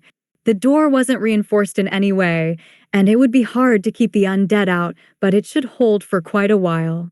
If they reinforced it with one of their team members and rotated, they could probably wait in here almost indefinitely. A chilling sensation emanating from below them put an end to the idea that they would be in here until they wanted to leave. It's a trap. Everyone get out of the RO dash. The thief's words are cut off as the floor falls out from underneath them. A floating sensation enveloped their bodies, and after just a few seconds, their bodies impacted a hard ground. Gringham could hear everyone's groans of pain as they started to stand up from the fall. He looked around the room as he stood back up. He looked up and saw the ceiling was far above them. It had to have been at least 40 feet above them. He noticed another door about halfway up the trap, and it looked as though they fell about 2 or 3 floors down. As he looked around more, he noticed a lot more doors on every side of the trap. The room was shaped like a pillar, but at the bottom of the trap, the floor was shaped like an inverted pyramid. The steep slope was almost certain to cause someone to roll down to the very bottom. He was surprised no one had taken any serious damage after a fall down into this place. The doors in this pillar-like room would be easy enough for someone like the thief to get to, but for someone in plate armor like Gringham, it would be near impossible. They did notice a door at the very bottom of the pit, but the idea of the room sloping towards that door did not fill any of them with confidence it was a safe way out. Right as they were about to discuss how to get out of this place, they all heard a door open above them. Each of them looked up and saw a creature that did not give them feelings of hope. If it was, not for the places that were obvious attempts at eyes, a mouth, and arms, this creature would look like nothing more than a slab of bloated flesh. It looked down at Heavy Masher and abruptly threw itself towards them straight down the shaft. The creature hit with a sickening thud before it started rolling towards them. It seemed only Gringham and their cleric knew what that creature was. "Get out of the way! Plague Bomber!" they both yell. Everyone dodges out of the way and the creature can't seem to stop its momentum on the slope and rolls straight down to the bottom of the trap. Everyone is about to let out a collective sigh of relief until they hear a noise above them and look up. It seems another door has opened and another plague bomber has peeked his head through. It looks right down at them and throws itself straight towards them, not caring at all about being over 30 feet from the floor. That is when Gringham realizes what kind of trap this is. "Whoever made this trap is one evil fucker," he says for everyone to hear. They all look at him, then follow what he is looking at. That is when all of them realize how right he is. Instead of this room flooding with water to drown someone like they would expect, this room is going to fill with these plague bombers, and you will either slip down the slope and get crushed to death or die from the negative energy they give off or when they explode. It truly was a sinister trap. "I'll use Fly to get out of here," the arcane caster says. "Don't bother with Fly. You can't carry us out with it," Gringham says. "I'll use Web Ladder then. I'll attach it to the closest door," the arcane caster says. "No, not that one. Attach it to the one we came through. That door near us is dangerous," the thief says. They didn't really have time to argue, so the caster did as told. "Web Ladder." The magic worked and the spider web spread up the wall towards the door. It was truly a convenient spell. The web would stick to you if you didn't want to move and let go the instant you wanted to climb it. It was the perfect solution for their precarious position. The thief was the first up the ladder, so he could check the hallway. If they got pushed back here, this would definitely be the end of them. There would be nowhere left to go for them except one of those other doors, which all seemed very dangerous. He checked down the hallway and finally breathed a sigh of relief when he encountered nothing. They all took a moment to catch their breath, then continued down the hallway. After they had traveled for a few minutes, they saw an intersection come into sight. Only a few steps after seeing it, the thief stopped them and brought his finger up in front of his lips, signaling them to be quiet. A few moments later, all of them heard a clacking sound coming from one of the hallways. The members slowly proceeded down the hallway, trying to make as little noise as possible. Once they arrived at the intersection, the thief took a look down the right hallway and saw nothing but more hallway and an intersection a good distance down. When he turned to the left, he saw something he wished he hadn't. Everyone saw the thief pale, slowly reaching for his weapon and withdrawing it. They couldn't wait for him to say anything, and their curiosity got the best of them. All of them peeked around the corner and saw why the thief had reacted the way he did. About 100 feet down the hallway were two undead. They had limbs as thin as a starving human, old, luxurious robes, and each held a twisted staff in one hand. There was an aura of negative energy around it, and it gave off a look of fiendish wisdom. This was the source of the noise they had heard. An undead magic caster known as Elder Liches, The arcane magic caster says louder than he should have. Both elder liches turn at the sound of the caster yelling. Everyone in the party wants to hit him for being so stupid, but they all just get into a fighting stance. It would be difficult for them to defeat two elder liches, but they could do it if they work together well enough. These have to be the masters of this tomb. If we can defeat them, we can get out of here. Everyone, prepare to attack. Gringham says to them. Each one of his party members readies their weapons and begin casting their defensive magic. After a little bit, he notices something strange about the elder liches. They haven't moved at all since they looked at them. He found that strange since they readied their weapons and began casting magic. Usually, an elder lich would lead with a long-range fireball spell, and this was the perfect chance to do that, but neither of them seemed inclined to cast it. Why are they just standing there? Shouldn't they be preparing to defend themselves? Gringham finally asks everyone. Maybe they just want to talk and don't want to fight? I have no idea, the arcane caster says. Maybe he was right, so Gringham stepped forward a bit. It was his job as a leader to talk as the representative. Excuse me, we believe you two might be dash. His words were cut off when he noticed one of the elder liches hold up a bony finger to his lips, signaling him to be quiet and listen. More clacking noises can be heard coming from behind the two elder liches. He looked behind them and his blood turned to ice at the sight. Coming from farther behind the two elder liches were 6 more elder liches. An impossible task for any worker team and maybe even an adamantite-ranked adventure team. There was no way in hell they could survive against 8 elder liches at once. Every member of Heavy Masher was about to panic and run in any direction they could, but the calm voice of their leader kept them from doing such a thing. Well, there is only one thing to do. Gringham states calmly. What do we do, leader? They all ask in near frantic voices. Gringham looks each of them in the eye calmly, and it gives them a little reassurance he has a plan for this. Once he looks over all of them, he looks back at the elder liches, then turns his attention back to his team. When he looks back, his eyes are wide in panic, and he shouts out, "Run," as he takes off down the only hallway they haven't been through yet. They all followed without even a second thought. They ran and ran and ran and ran and ran for a long time. Every time they thought it would be safe to stop, the elder liches would appear and start throwing fireballs their way. They finally saw a door to hide behind down the hallway after they had fled for what felt like an eternity. When they all had finally made it in the room, the warrior threw his shield and body against the door to hold it in place just in case. It didn't seem as though the elder liches had pursued them, but they all started to feel that strange sensation again when they fell into that trap last time. Only this time, it felt a little different. A magic circle lit up the room, and all the members of Heavy Masher disappeared from the room. Gringham knew that his eyes were open, but it was so pitch black, he couldn't even see his hand in front of his face. He felt like a little child, alone and afraid in the dark. When he called out, that is exactly what he sounded like. Is anybody there? Over here, Gringham, he heard the thief say. He then heard the warrior and arcane caster call out as well. He waited for a minute, but realized he hadn't heard the divine caster say anything at all. Should I turn on a light? He heard the thief ask. Sure thing. He really wanted to see so he could find a way out of here. Off to his right, he heard a cracking noise and saw the thief slowly illuminate in a green light that was coming from the stick he just cracked open.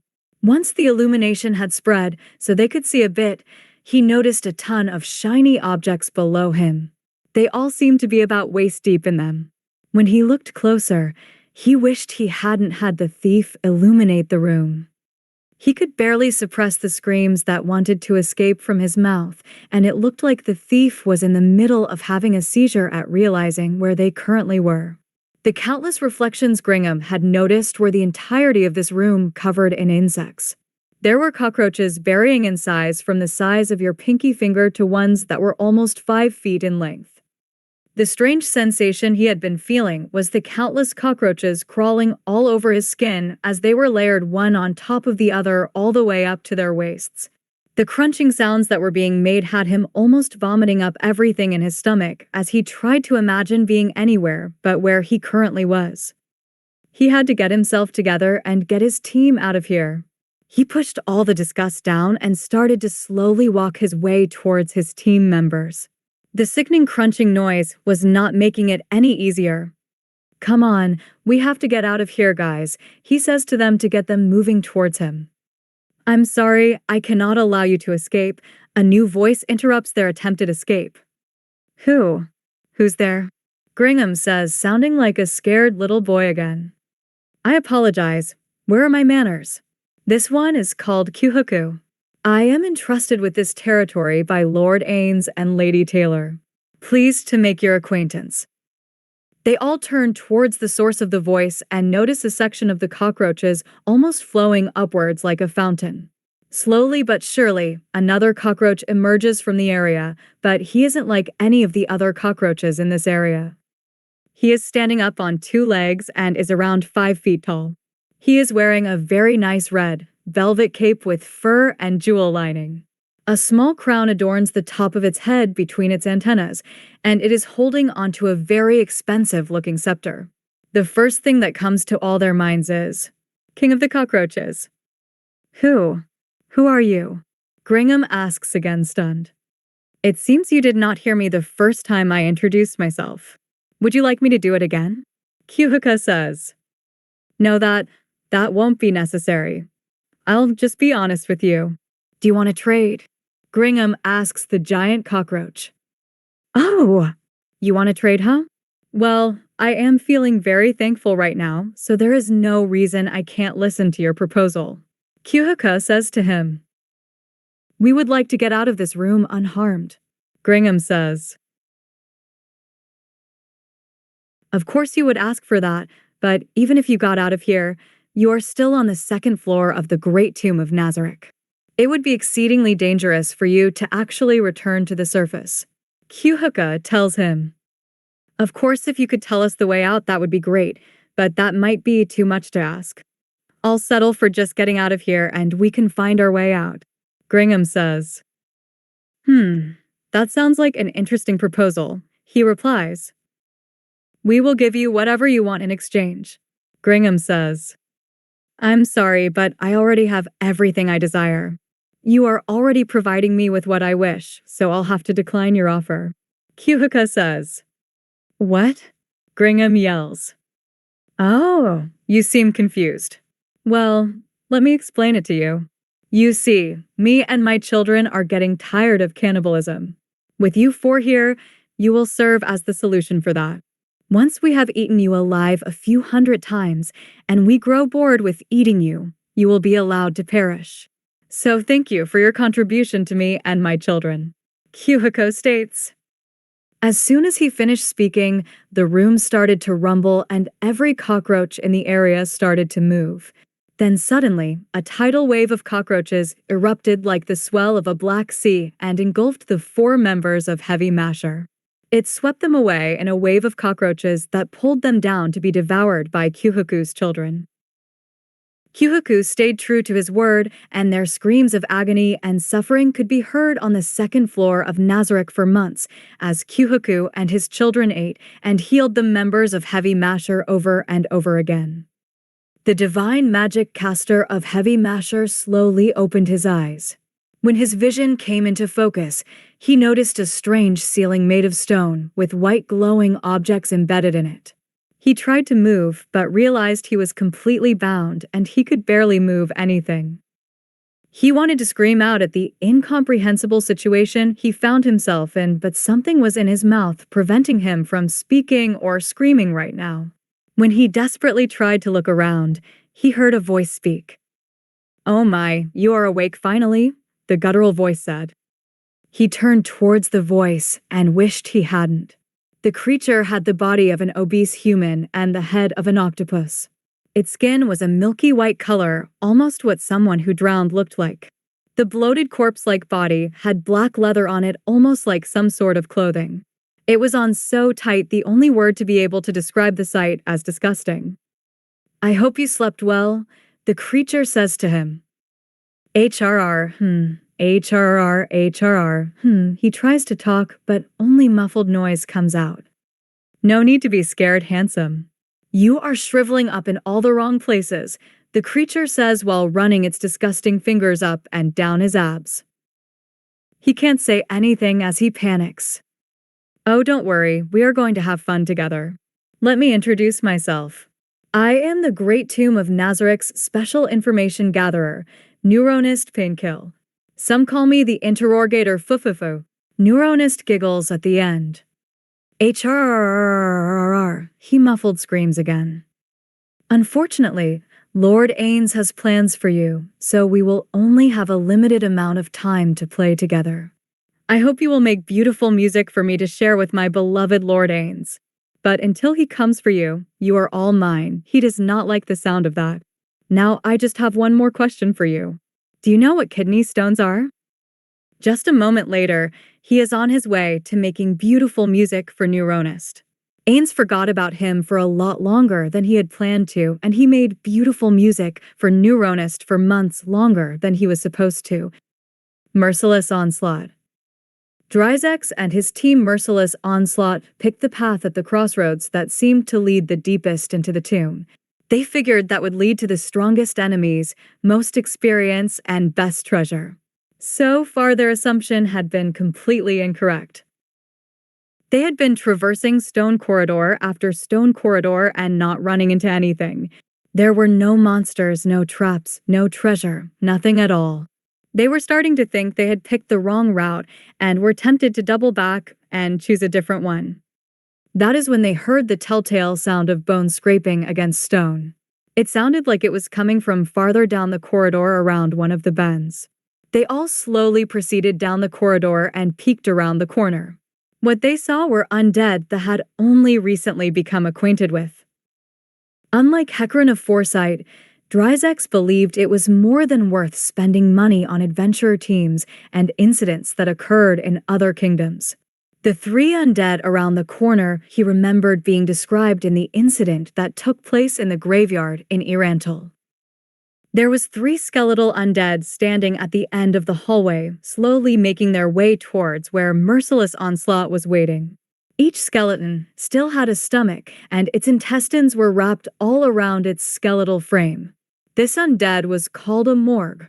It could use those intestines like an octopus could use its tentacles.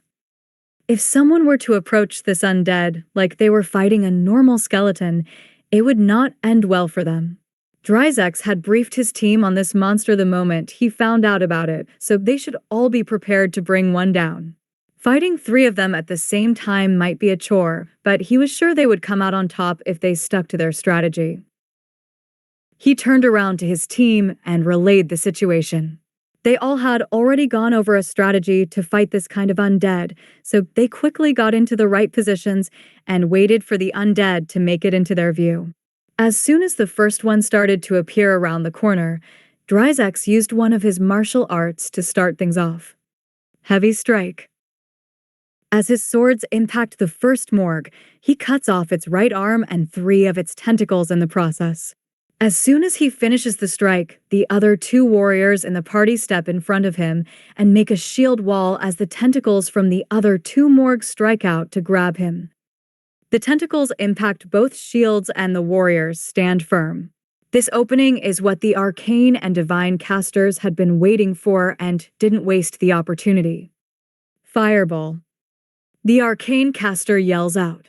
He aimed his fireball behind the 3 morgues so it would still catch them in the area of effect but not hit any of his teammates. The fireball seemed to be very effective and destroyed the morgue that Dryzex had already attacked and looked to considerably weaken the other 2. Holy Smite. As the cleric finishes his spell, a column of white light descends on the 2 remaining morgues. The holy light seems to burn through the morgues like a fire would through wood. Once the light had disappeared, the morgues were barely able to stand, and this is when Dryzex saw his opening to end this fight quickly. He sprung forward and activated another martial art. Dual Slash.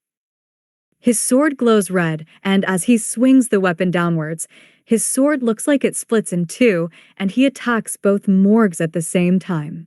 He connected right in the center of each of their skulls, and the slash attack continued down the length of their skeletal frame, splitting both of them in half right down the center. They both hit the ground and turned into dust, just like the first one had after the fireball had connected. Great work, everyone. That went a lot smoother than I had anticipated. Dryzex tells his team members after they defeated the 3 undead. Even the thief who only watched their backs to make sure nothing snuck up from behind them did his job to perfection. They checked the immediate area right after the battle and found no traps, treasure, or more undead. They decided to follow the path in the direction that the morgues had come from and proceeded down the right corridor. They walked for a few thousand feet before coming to another T-intersection. The thief poked his head around the left side and saw another dark corridor leading farther into the tomb. When he looked to the right, his eyes almost bugged out of his head at the sight. He quickly brought his head back, and everyone noticed the expression on his face go from bug-eyed shock to huge grin in a matter of moments. "Take a peek around that corner," the thief says to the rest of the party. Everyone slowly looks down the right corridor and quickly realize that it isn't a corridor at all. It seems to be a large opening into a room. They can see the wall on the far side of the room, but that isn't what drew their attention or what led to the thief's reaction. They noticed it was brighter in that room than all the others. There was a shine coming from the floor that was reflecting the light in the room. They all realized the bright shine was thousands upon thousands of gold coins just strewn about the floor. From what Dryzex judged to be the size of the room, based on how far away the opposite wall was, if those coins stretched from the opening to the wall, they might be looking at millions of gold coins. Enough that even if they had to give most of it up to fees and the Earl, they would all never have to lift another finger again. The prospect and greed that comes along with that much wealth compelled their feet forward into the room without them even thinking about it. When they all finally made it into the room, it was better than they could have ever hoped for. As they scanned from left to right, they saw nothing but jewels, gems, and gold coins everywhere. Just the first glimpse, you could say it was in the millions. However, once their scan leads them to the right side of the room, there was something completely out of place as they heard a clinking noise coming from the far right wall. They all looked in that direction and saw a strange sight for being in the depths of a tomb. Sitting in an intricately carved white chair, next to a white table with a tea set, sitting upon it was a woman in a maid outfit. She had long red hair that was braided into 2 braids that fell down on either side of her shoulders. Her maid outfit looked to be both practical and eye-opening as they could see every inch of her leg crossed over her other with the long slit that went up to her hip. Black stockings with an intricate lace pattern at the top of them covered almost every inch of her well-shaped legs. She had yellow eyes that seemed to be measuring all of them up, and when she spoke, it sounded both musical and terrifying.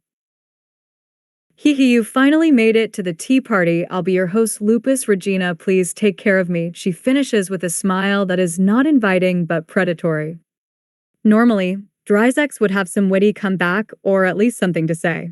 Being one of the more successful worker groups in the Empire, he was more confident than most. It also helped that unlike most workers, he was more of orichalcum rank than mithril like most workers. Being a fairly decent-looking man also helped him, but staring up at this beauty that he couldn't even comprehend, offering the sexiest smile he had ever seen, that only invited obvious pain and suffering had him at a loss for words. "What's the matter? Cat got your tongue?" Lupus Regina starts walking towards them, swaying her hips, almost hypnotizing them. "Well, I'm no kitty cat, but I do bite if you ask nicely," she finishes and stops about 20 feet away from them, a sultry smirk on her face. Who are you?" Dryzex finally says. "I know humans are stupid, but I did already introduce myself, Fufu," she giggles at him. As she finishes, she snaps her fingers. All of the gold and jewels in the room disappear, and it is left as nothing but an empty stone room. What's going on?" Dryzex says. "Oh, All of that was just an illusion. I take it none of you can use tier 6 true seeing to see through that level of illusion. Hehe, you are here for one of Lord Ainz' experiments. Silly, Lupus Regina tells them. Experiments. Dryzex questions louder than he meant to. Of course Lord Ainz loves his experiments. Today we are going to see if my experience gain is changed if I gain experience in my other form, Lupus Regina tells them. Oh, other form? The cleric asks. Yep, I did say my name is Lupus Regina. Do you know what that means in the language of the supreme beings? Lupus Regina asks them. All of them just look at each other wondering what in the hell a supreme being is. Then they all just shake their heads. It was pretty obvious they had no idea what the answer was. Lupus Regina means wolf queen in the language of the supreme beings. Lupus Regina tells them, then flashes them another smile with her fangs showing. WW werewolf, the cleric exclaims. Very good, hehe, but I'm nothing as simple as a regular werewolf, she tells them. Suddenly, her fangs start to grow larger, her fingers start elongating into razor-sharp claws, her knees break forward, and her skin starts to be covered in red fur. In the span of just a few moments, she is transformed into a giant werewolf. She has to be over 7 feet tall and looks ready to eat every single one of them. Now, let the experiment begin, Lupus Regina says in the most seductive and simultaneously terrifying voice anyone could imagine. Merciless onslaught finally snaps out of it, and both shield-using warriors brace their shields in front of them right before Lupus Regina lunges for them. They stand firm behind their shields, but it proves to be the wrong move. Lupus Regina's claws go right through the shields as if they were made of paper. She stabs both of the warriors right in the stomach with a claw in each of them. She raises her arms with the warriors still attached at her hands and, with little effort, tosses them right into the cleric, knocking him out. Dryzex has never been so terrified in his entire life, but his instincts kick in and he quickly draws his weapon. By the time his weapon is out and he is ready to attack, the werewolf had disappeared from in front of him and he lost track of her. The next thing he felt was searing pain in his heel and hamstring. The pain was too intense to take and he fell forward onto his stomach. He managed to look behind him at his legs and noticed 4 slash wounds in his legs. 2 were across his hamstring on each leg and the other 2 were on each heel of his foot. It was a precision strike made to deny him the use of his legs. The person or creature who delivered the blow had certainly done this before many a time. That is when he heard her speak again. He only the 2 weak ones left now, the thief and the arcane caster. Should I make it quick or play with my food? Lupus Regina says to the 2 still standing. The thief quickly throws 5 darts directed straight towards her face. Lupus Regina didn't even move and let them hit her. They simply fell straight to the ground without so much as leaving a scratch. The arcane caster tried his best spell to hopefully buy some time to escape. Fireball. The fireball flies through the air and impacts Lupus Regina right in the chest. The arcane caster gets a proud look on his face, but it quickly turns into terror as the explosion clears and he sees what happened. Lupus Regina is still standing in the same spot, completely unharmed by what just happened. Foo-foo, I can't cast spells in this form, but it does make me more resistant to them unless you use a spell higher than tier 6, I'm afraid. You will never be able to damage me, hehe, she giggles at him. His jaw hits the floor, and before he can have another thought, she is right in front of him and the thief. She brings her claws down so fast neither of them sees. The arcane caster's left arm holding his staff and the thief's right arm he was using to throw darts are suddenly flying through the air as blood sprays from their new wounds. The pain finally catches up to them, and they start to scream in agony at the top of their lungs. Lupus Regina is reveling in the sound and continues to slice them up to hear as much of it as she can. Once their screams and tears are no more, she finishes them off and heads towards her last mouse. I know it's bad manners to play with your food, but I'm going to carve you up nice and slow. You shall know the price that must be paid for defiling our home. Lupus Regina finishes only for Dryzek screams to replace her voice. Foresight. Hecarim and Foresight were having a rough go at it. They hadn't run across any strong enemies. In fact, they were having the opposite problem. They were running into weaker opponents, but it was almost non-stop. The enemies were only low-tier undead warriors and archers, but they had been a constant pain for most of their journey. They were preparing to fight yet another wave, their 12th or 13th one they believe, and they seemed to be getting stronger. There was a skeletal mage in this group, and Archie told all of them it was capable of casting Tier 2 magic. They all wiped the sweat off themselves as they prepared to meet more foes. They all wanted to take a break, but there was no time for that right now. The enemy had no intention of letting them rest, and was advancing on their position right this moment. Conserve your mana. Let Robertic handle this wave, Hecarim tells the team. Robertic steps out into the hallway and holds his holy symbol high in the air. He could only do this so many times per day, but using it to take out a skeletal mage would be more than worth it. God of Light, grant me your divine protection and banish my foes, turn undead. As he finishes his turn, attempt the skeletons turn to dust, even the mage. He is about to take a breather, but sees 4 ghasts coming down that same corridor, followed by 2 more skeletal warriors. Before they can engage them, Imina lets them in on some new information. There are 6 more coming from behind us, she shouts. Imina's warning, followed closely by Robertic's, had the tension running high within Foresight. Hecarim had to consider their next move carefully. On the one hand, they could break through on side and rush down the corridor, hoping there weren't many more undead down one of those directions.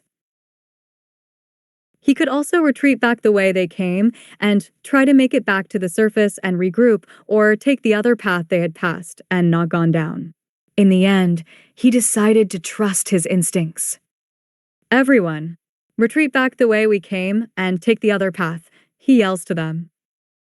The instant his voice was heard, Imina took off running, followed closely behind by Archie and Robertic. Hecarim was just a few steps behind. He could hear the undead pursuing them down the corridor. He took out a potion of alchemical glue from his bag and tossed it into the ground behind him. He didn't turn around to check, but the immediate stopping of footsteps pursuing them let him know it worked as intended. Not long after Imina called out something ahead. For more coming from the right, she said. But there is a wall there, Robertic says. It is just an illusion. Archie follows up just as 4 ghouls appear through the wall. Hecarim doesn't even break stride, he just pulls out his weapon and heads straight for them.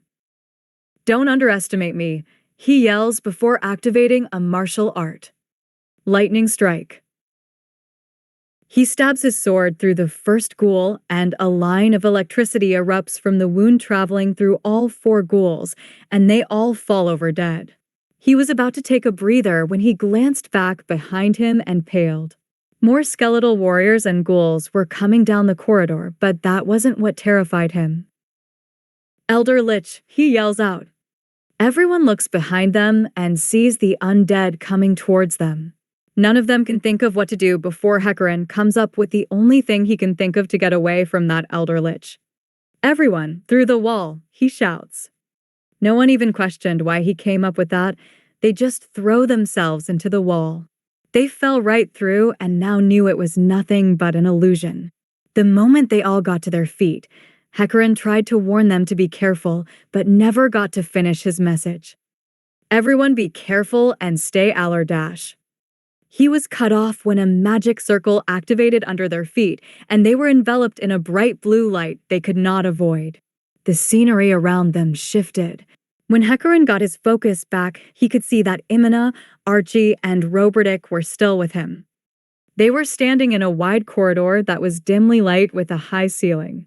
Even a giant could walk through this corridor with no problem. Ahead of them was some sort of portcullis. Rays of white light shone through the portcullis, and behind them was a path of darkness that seemed to stretch on forever. Not wanting to proceed farther into the darkness, They headed towards the portcullis to see what was on the other side of it.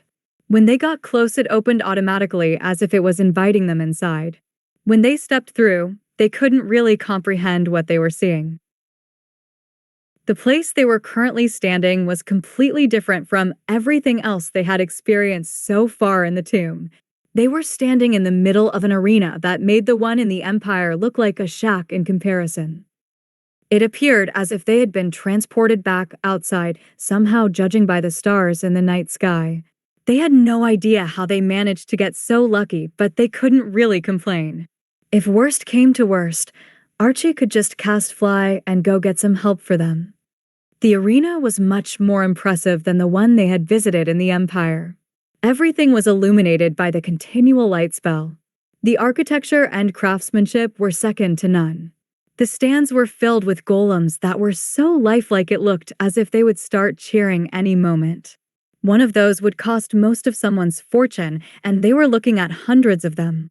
Just as they were about to discuss how to get out of here, they heard something from above them.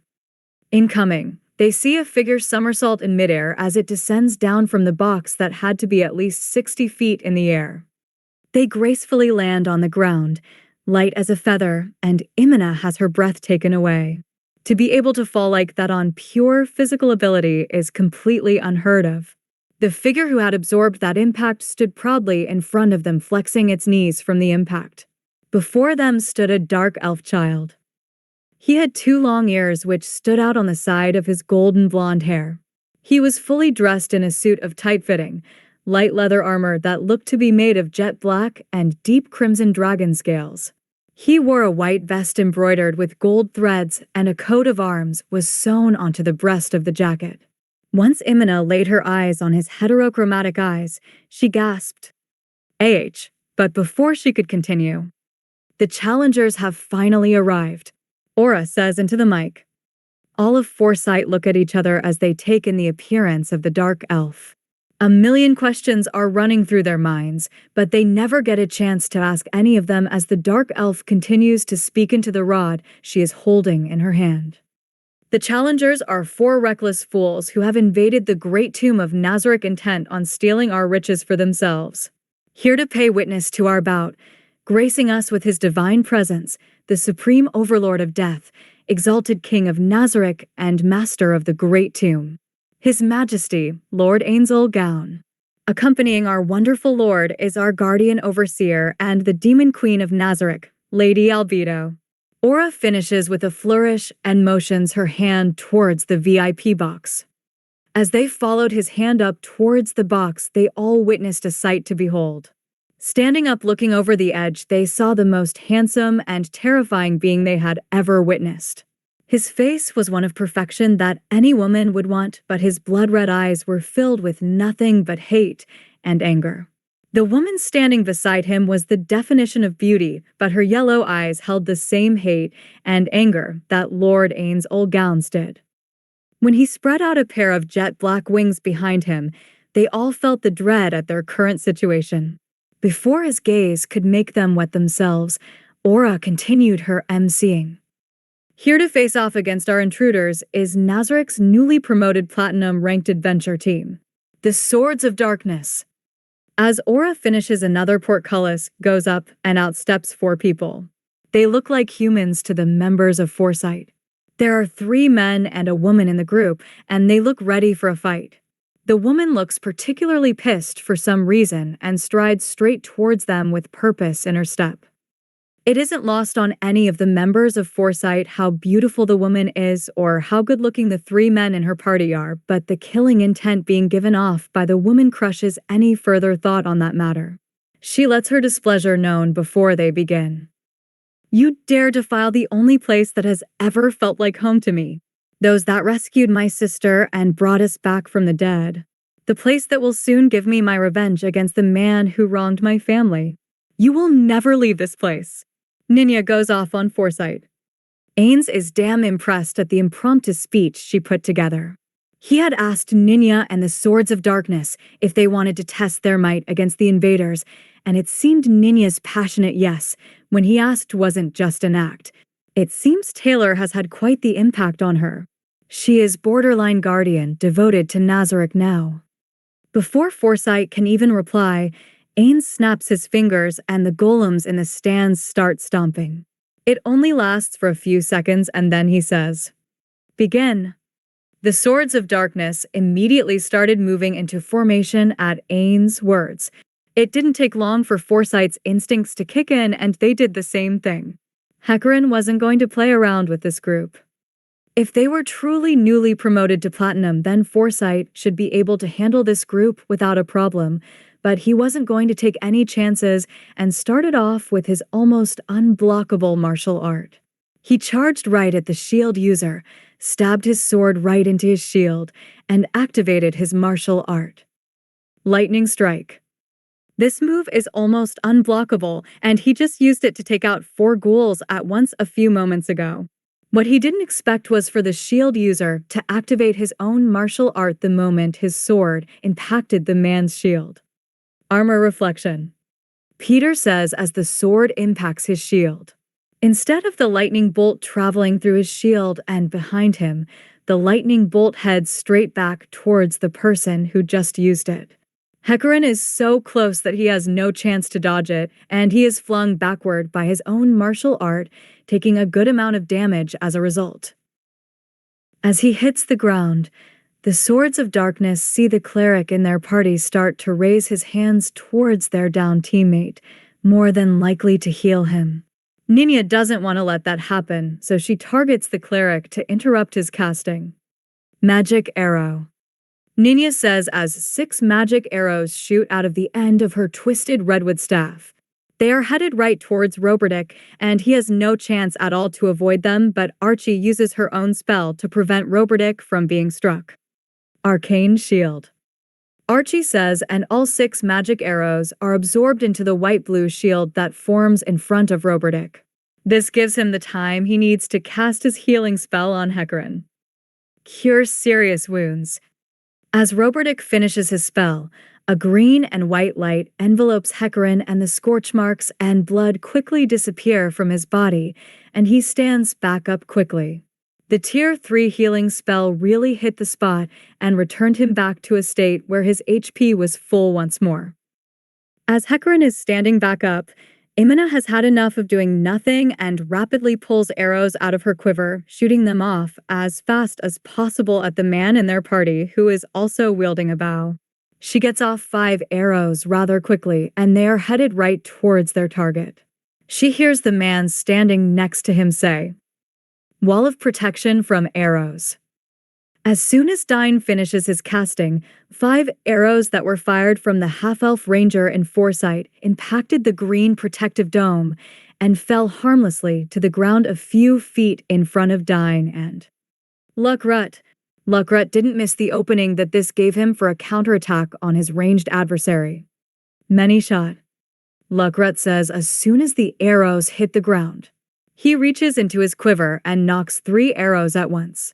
As soon as he lets go of the string and the arrows leave the bow, each arrow makes 2 copies of itself, and the 3 arrows quickly turned into a hail of 9 headed straight for Imina.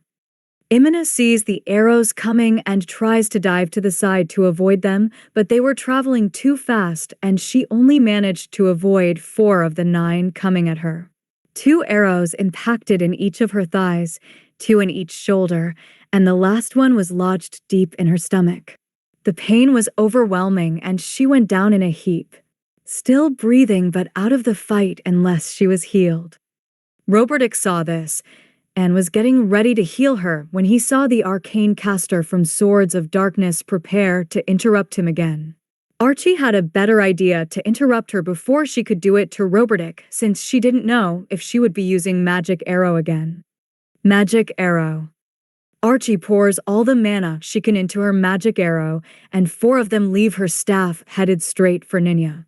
Nina didn't have the chance to cast her spell before Archie had let her magic arrows loose, but when she saw the spell she had cast at her, a smirk appeared on her face. This did not go unnoticed by Archie, who soon realized why. Nina didn't even attempt to evade or block the incoming magic arrows that Archie sent her way. She was more concerned with stopping their priest from healing the half-elf that Lukrut had taken out of the fight.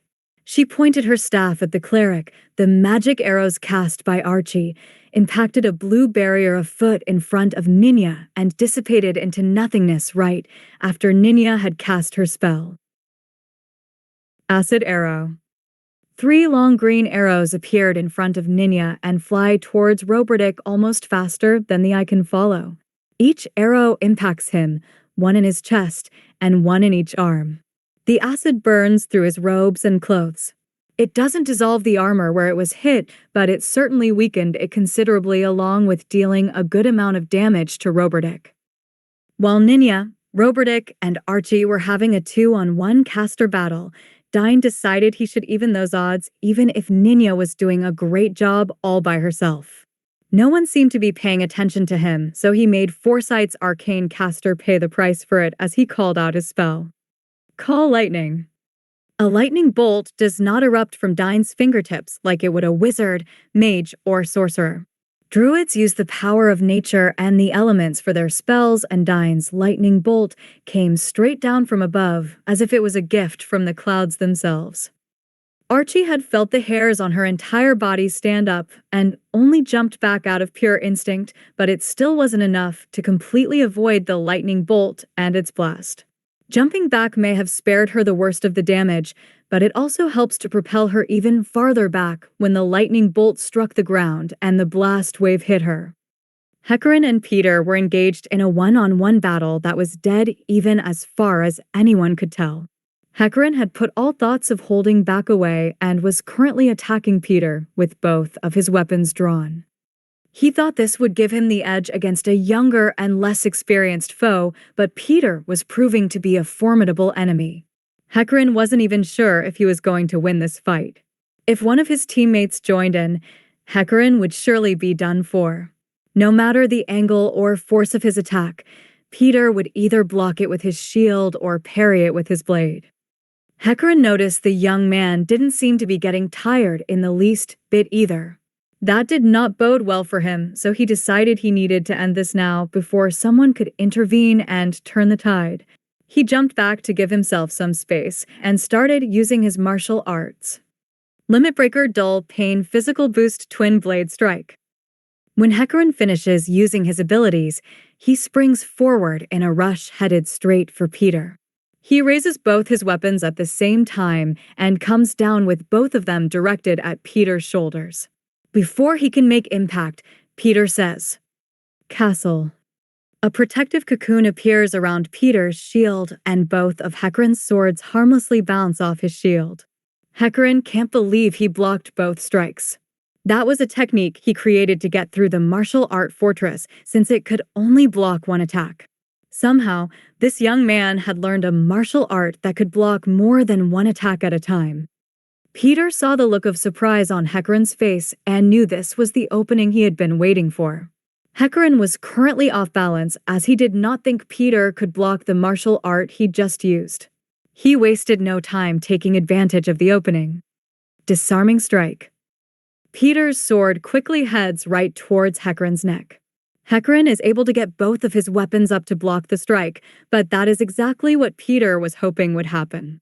This martial art wasn't called disarming strike for nothing. As soon as the weapons collided with each other, both of Hecarim's swords were sent flying off to his right-hand side about 15 feet from where he was standing. Peter took advantage again, this time because his foe had no weapon. Bone Crusher. Peter activates another martial art. It is near impossible to perceive with the naked eye, but Peter's weapons doubles in weight and the sharp blade dulls to a bludgeoning weapon. He swings it upwards and connects with the bottom of Hecarim's chin, sending him off his feet and back towards the half-elf who was shot earlier.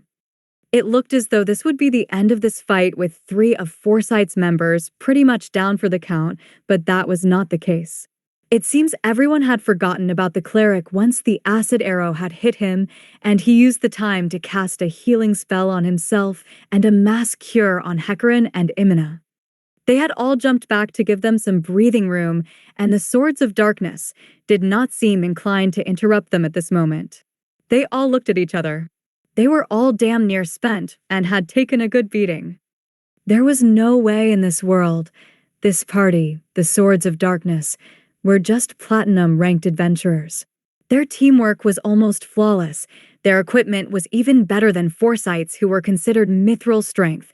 And looking over at them, it didn't even look like they had used any energy yet. The entire situation seemed futile and just bound to end in death for all of them. They looked at each other one more time as if they were saying goodbye in their own way, but 3 of them didn't plan on dying for nothing. Hecarin pulled his pouch with all his money off his belt and handed it to Archie. "Take this, use Fly to get away. We will hold them off as long as we can," he says to Archie. I can't do that," Archie says to him. She turns to the others to get their backing, but notices both of them holding out their pouches of gold for her to take. "We will hold them off. You make sure to get home," Robertic says to her. "It's okay, Archie. Once you are far enough away, we will follow," Imina says, and all of them know she is lying. There is no escape for them in this situation.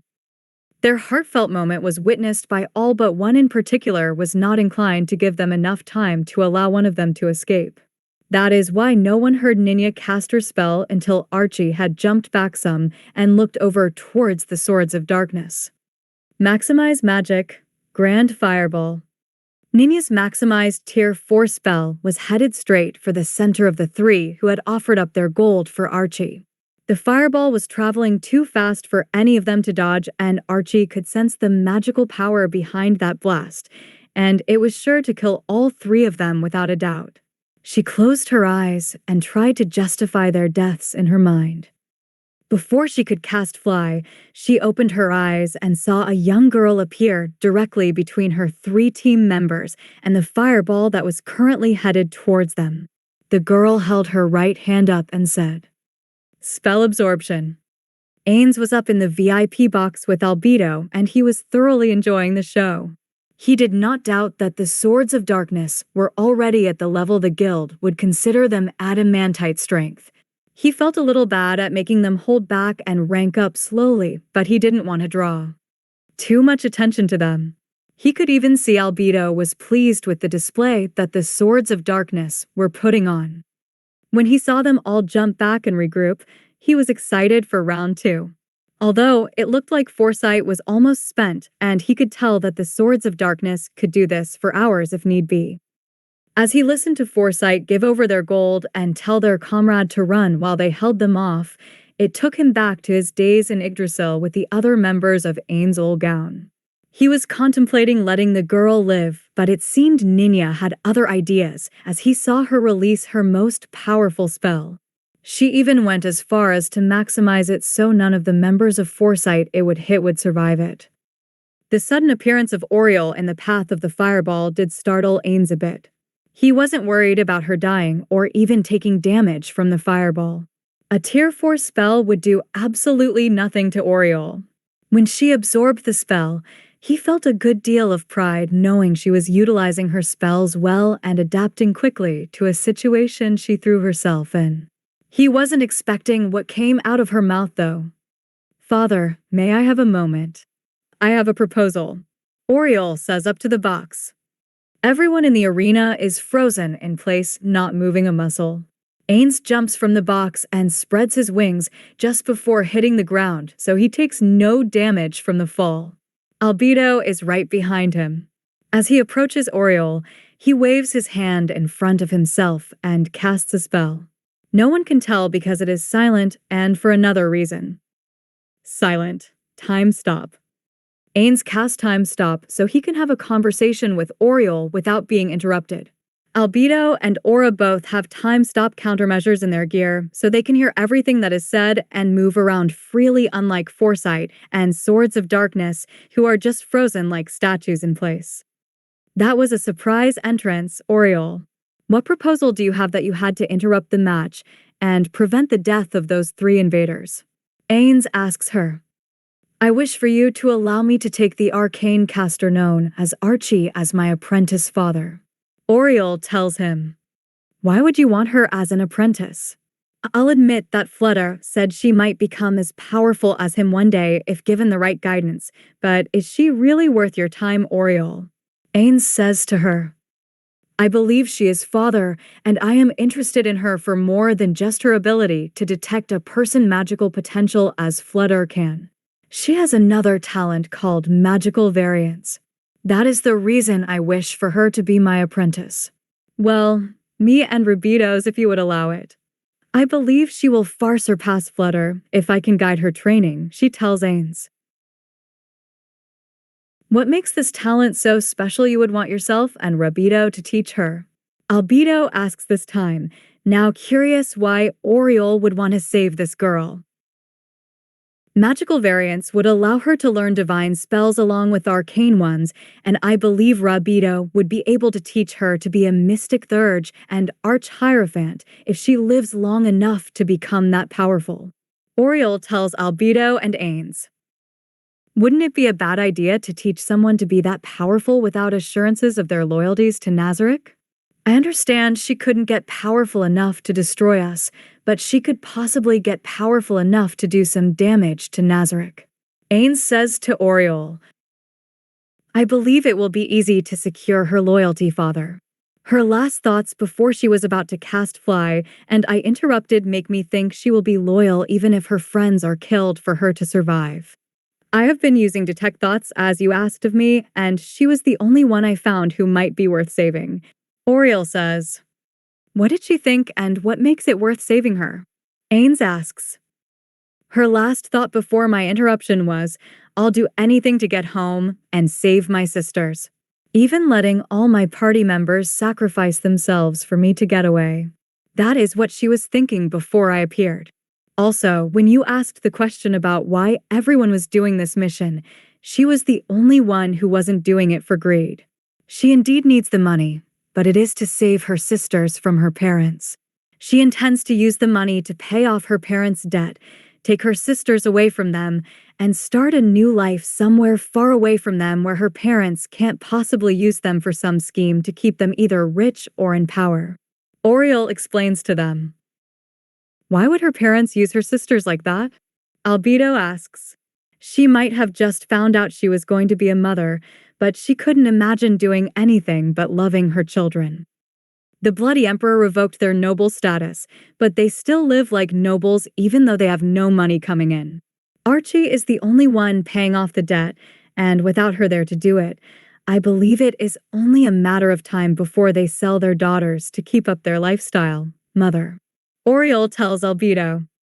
The last bit of that information was more to sway her father than Albedo. Ainz had a particular hatred for slavery, and she thought mentioning that these little girls would probably be sold into slavery in the near future if Archie wasn't there to take them away from their parents might get him to say yes. And yes, she had called Albedo her mother in front of Ainz. When they stopped by the Cherry Blossom Sanctuary to tell her Albedo was pregnant, that is when she decided it was the right thing to call Albedo. Albedo and her mother had never had a problem with her calling Albedo that from the start, but it didn't seem to fit at the time. Now that she was going to give Oriole brothers and or sisters, it felt like the right thing to do, and none of her parents minded, so she kept it up. It would get a little confusing when Taylar and Albedo were both around, but they would surely think of something to make it less confusing. Very well, if you can convince her to join us and assure me her loyalty, I will allow you to take her on as your apprentice. Ainz tells Oriole. Thank you, father. Oriole says and gives Ainz a big hug and smile. Well, you have to convince her first. I'll end the time stop when you are ready, Oriole, he tells her. Oriole turns around and faces Archie. She is only a few feet away, and it is sure to look funny when the time stop ends. Ainz and Albedo will be about 100 feet closer in what would seem like an instant, and Oriole would have moved about 30 feet to the right from where she was standing before. Ainz snaps his fingers and the time stop ends. As expected, the other people in the arena are looking around dumbfounded. The Swords of Darkness recover quickly, but Oriole starts talking to Archie before Foresight can figure out what just happened. Were your last thoughts before I interrupted true? Oriole asks the still recovering Archie. And my last thoughts? Archie asks. Yes, that was all Oriole gave her as a response. Archie thinks back to right before this beautiful young girl about her age had interrupted their match and easily absorbed that fireball that was headed to end her teammates. She realized quickly what the girl was asking. Would she really trade her team members to make it home to her sisters and get them out of their parents' grasp? The answer came quicker than it probably should have. Yes, they were, she says to Oriole. So, if I were to get my father to spare you and save your sisters, you would agree to become my apprentice and serve here in Nazareth until such a time as you are released or die in service to the rulers of Nazareth. Oriole asks. I would. Archie answers. Are you sure you are willing to pay the price? Oriole asks one more time. Not only is she making sure the girl is positive, but she is also reading her thoughts to see what she is truly thinking. Archie's thoughts as she looks at her teammates told her everything she needed to know. I'm sorry, guys. I have to do this for my sisters, she thinks as Oriole asks her.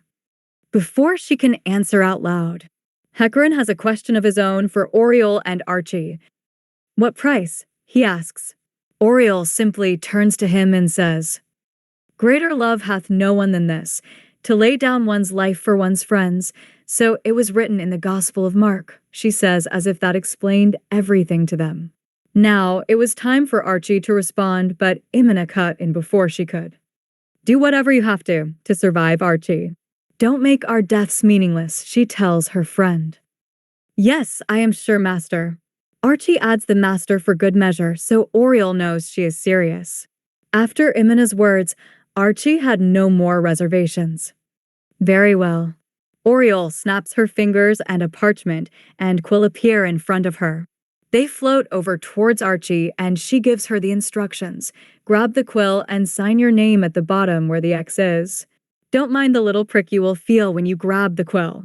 It is just getting enough blood from you, so you can sign the agreement. Oriole explains to her. Archie grabs the quill and sure enough, she feels a little stab of pain in her thumb as she wraps her fingers around the quill. She looks down at the parchment and gives one last look at her friends before signing her name.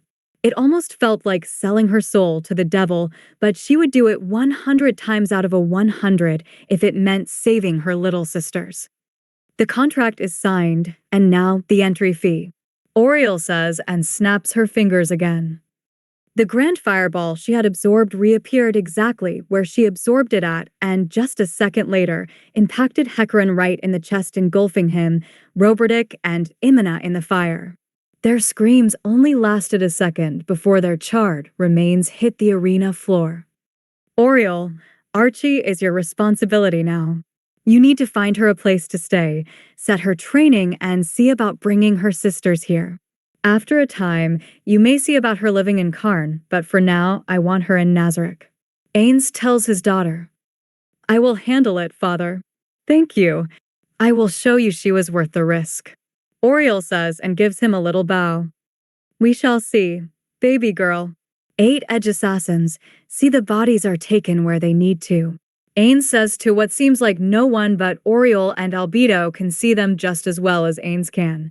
After he gives those orders, he makes his way over to the Swords of Darkness. Ninya, that was a very passionate speech you gave at the start. I am impressed.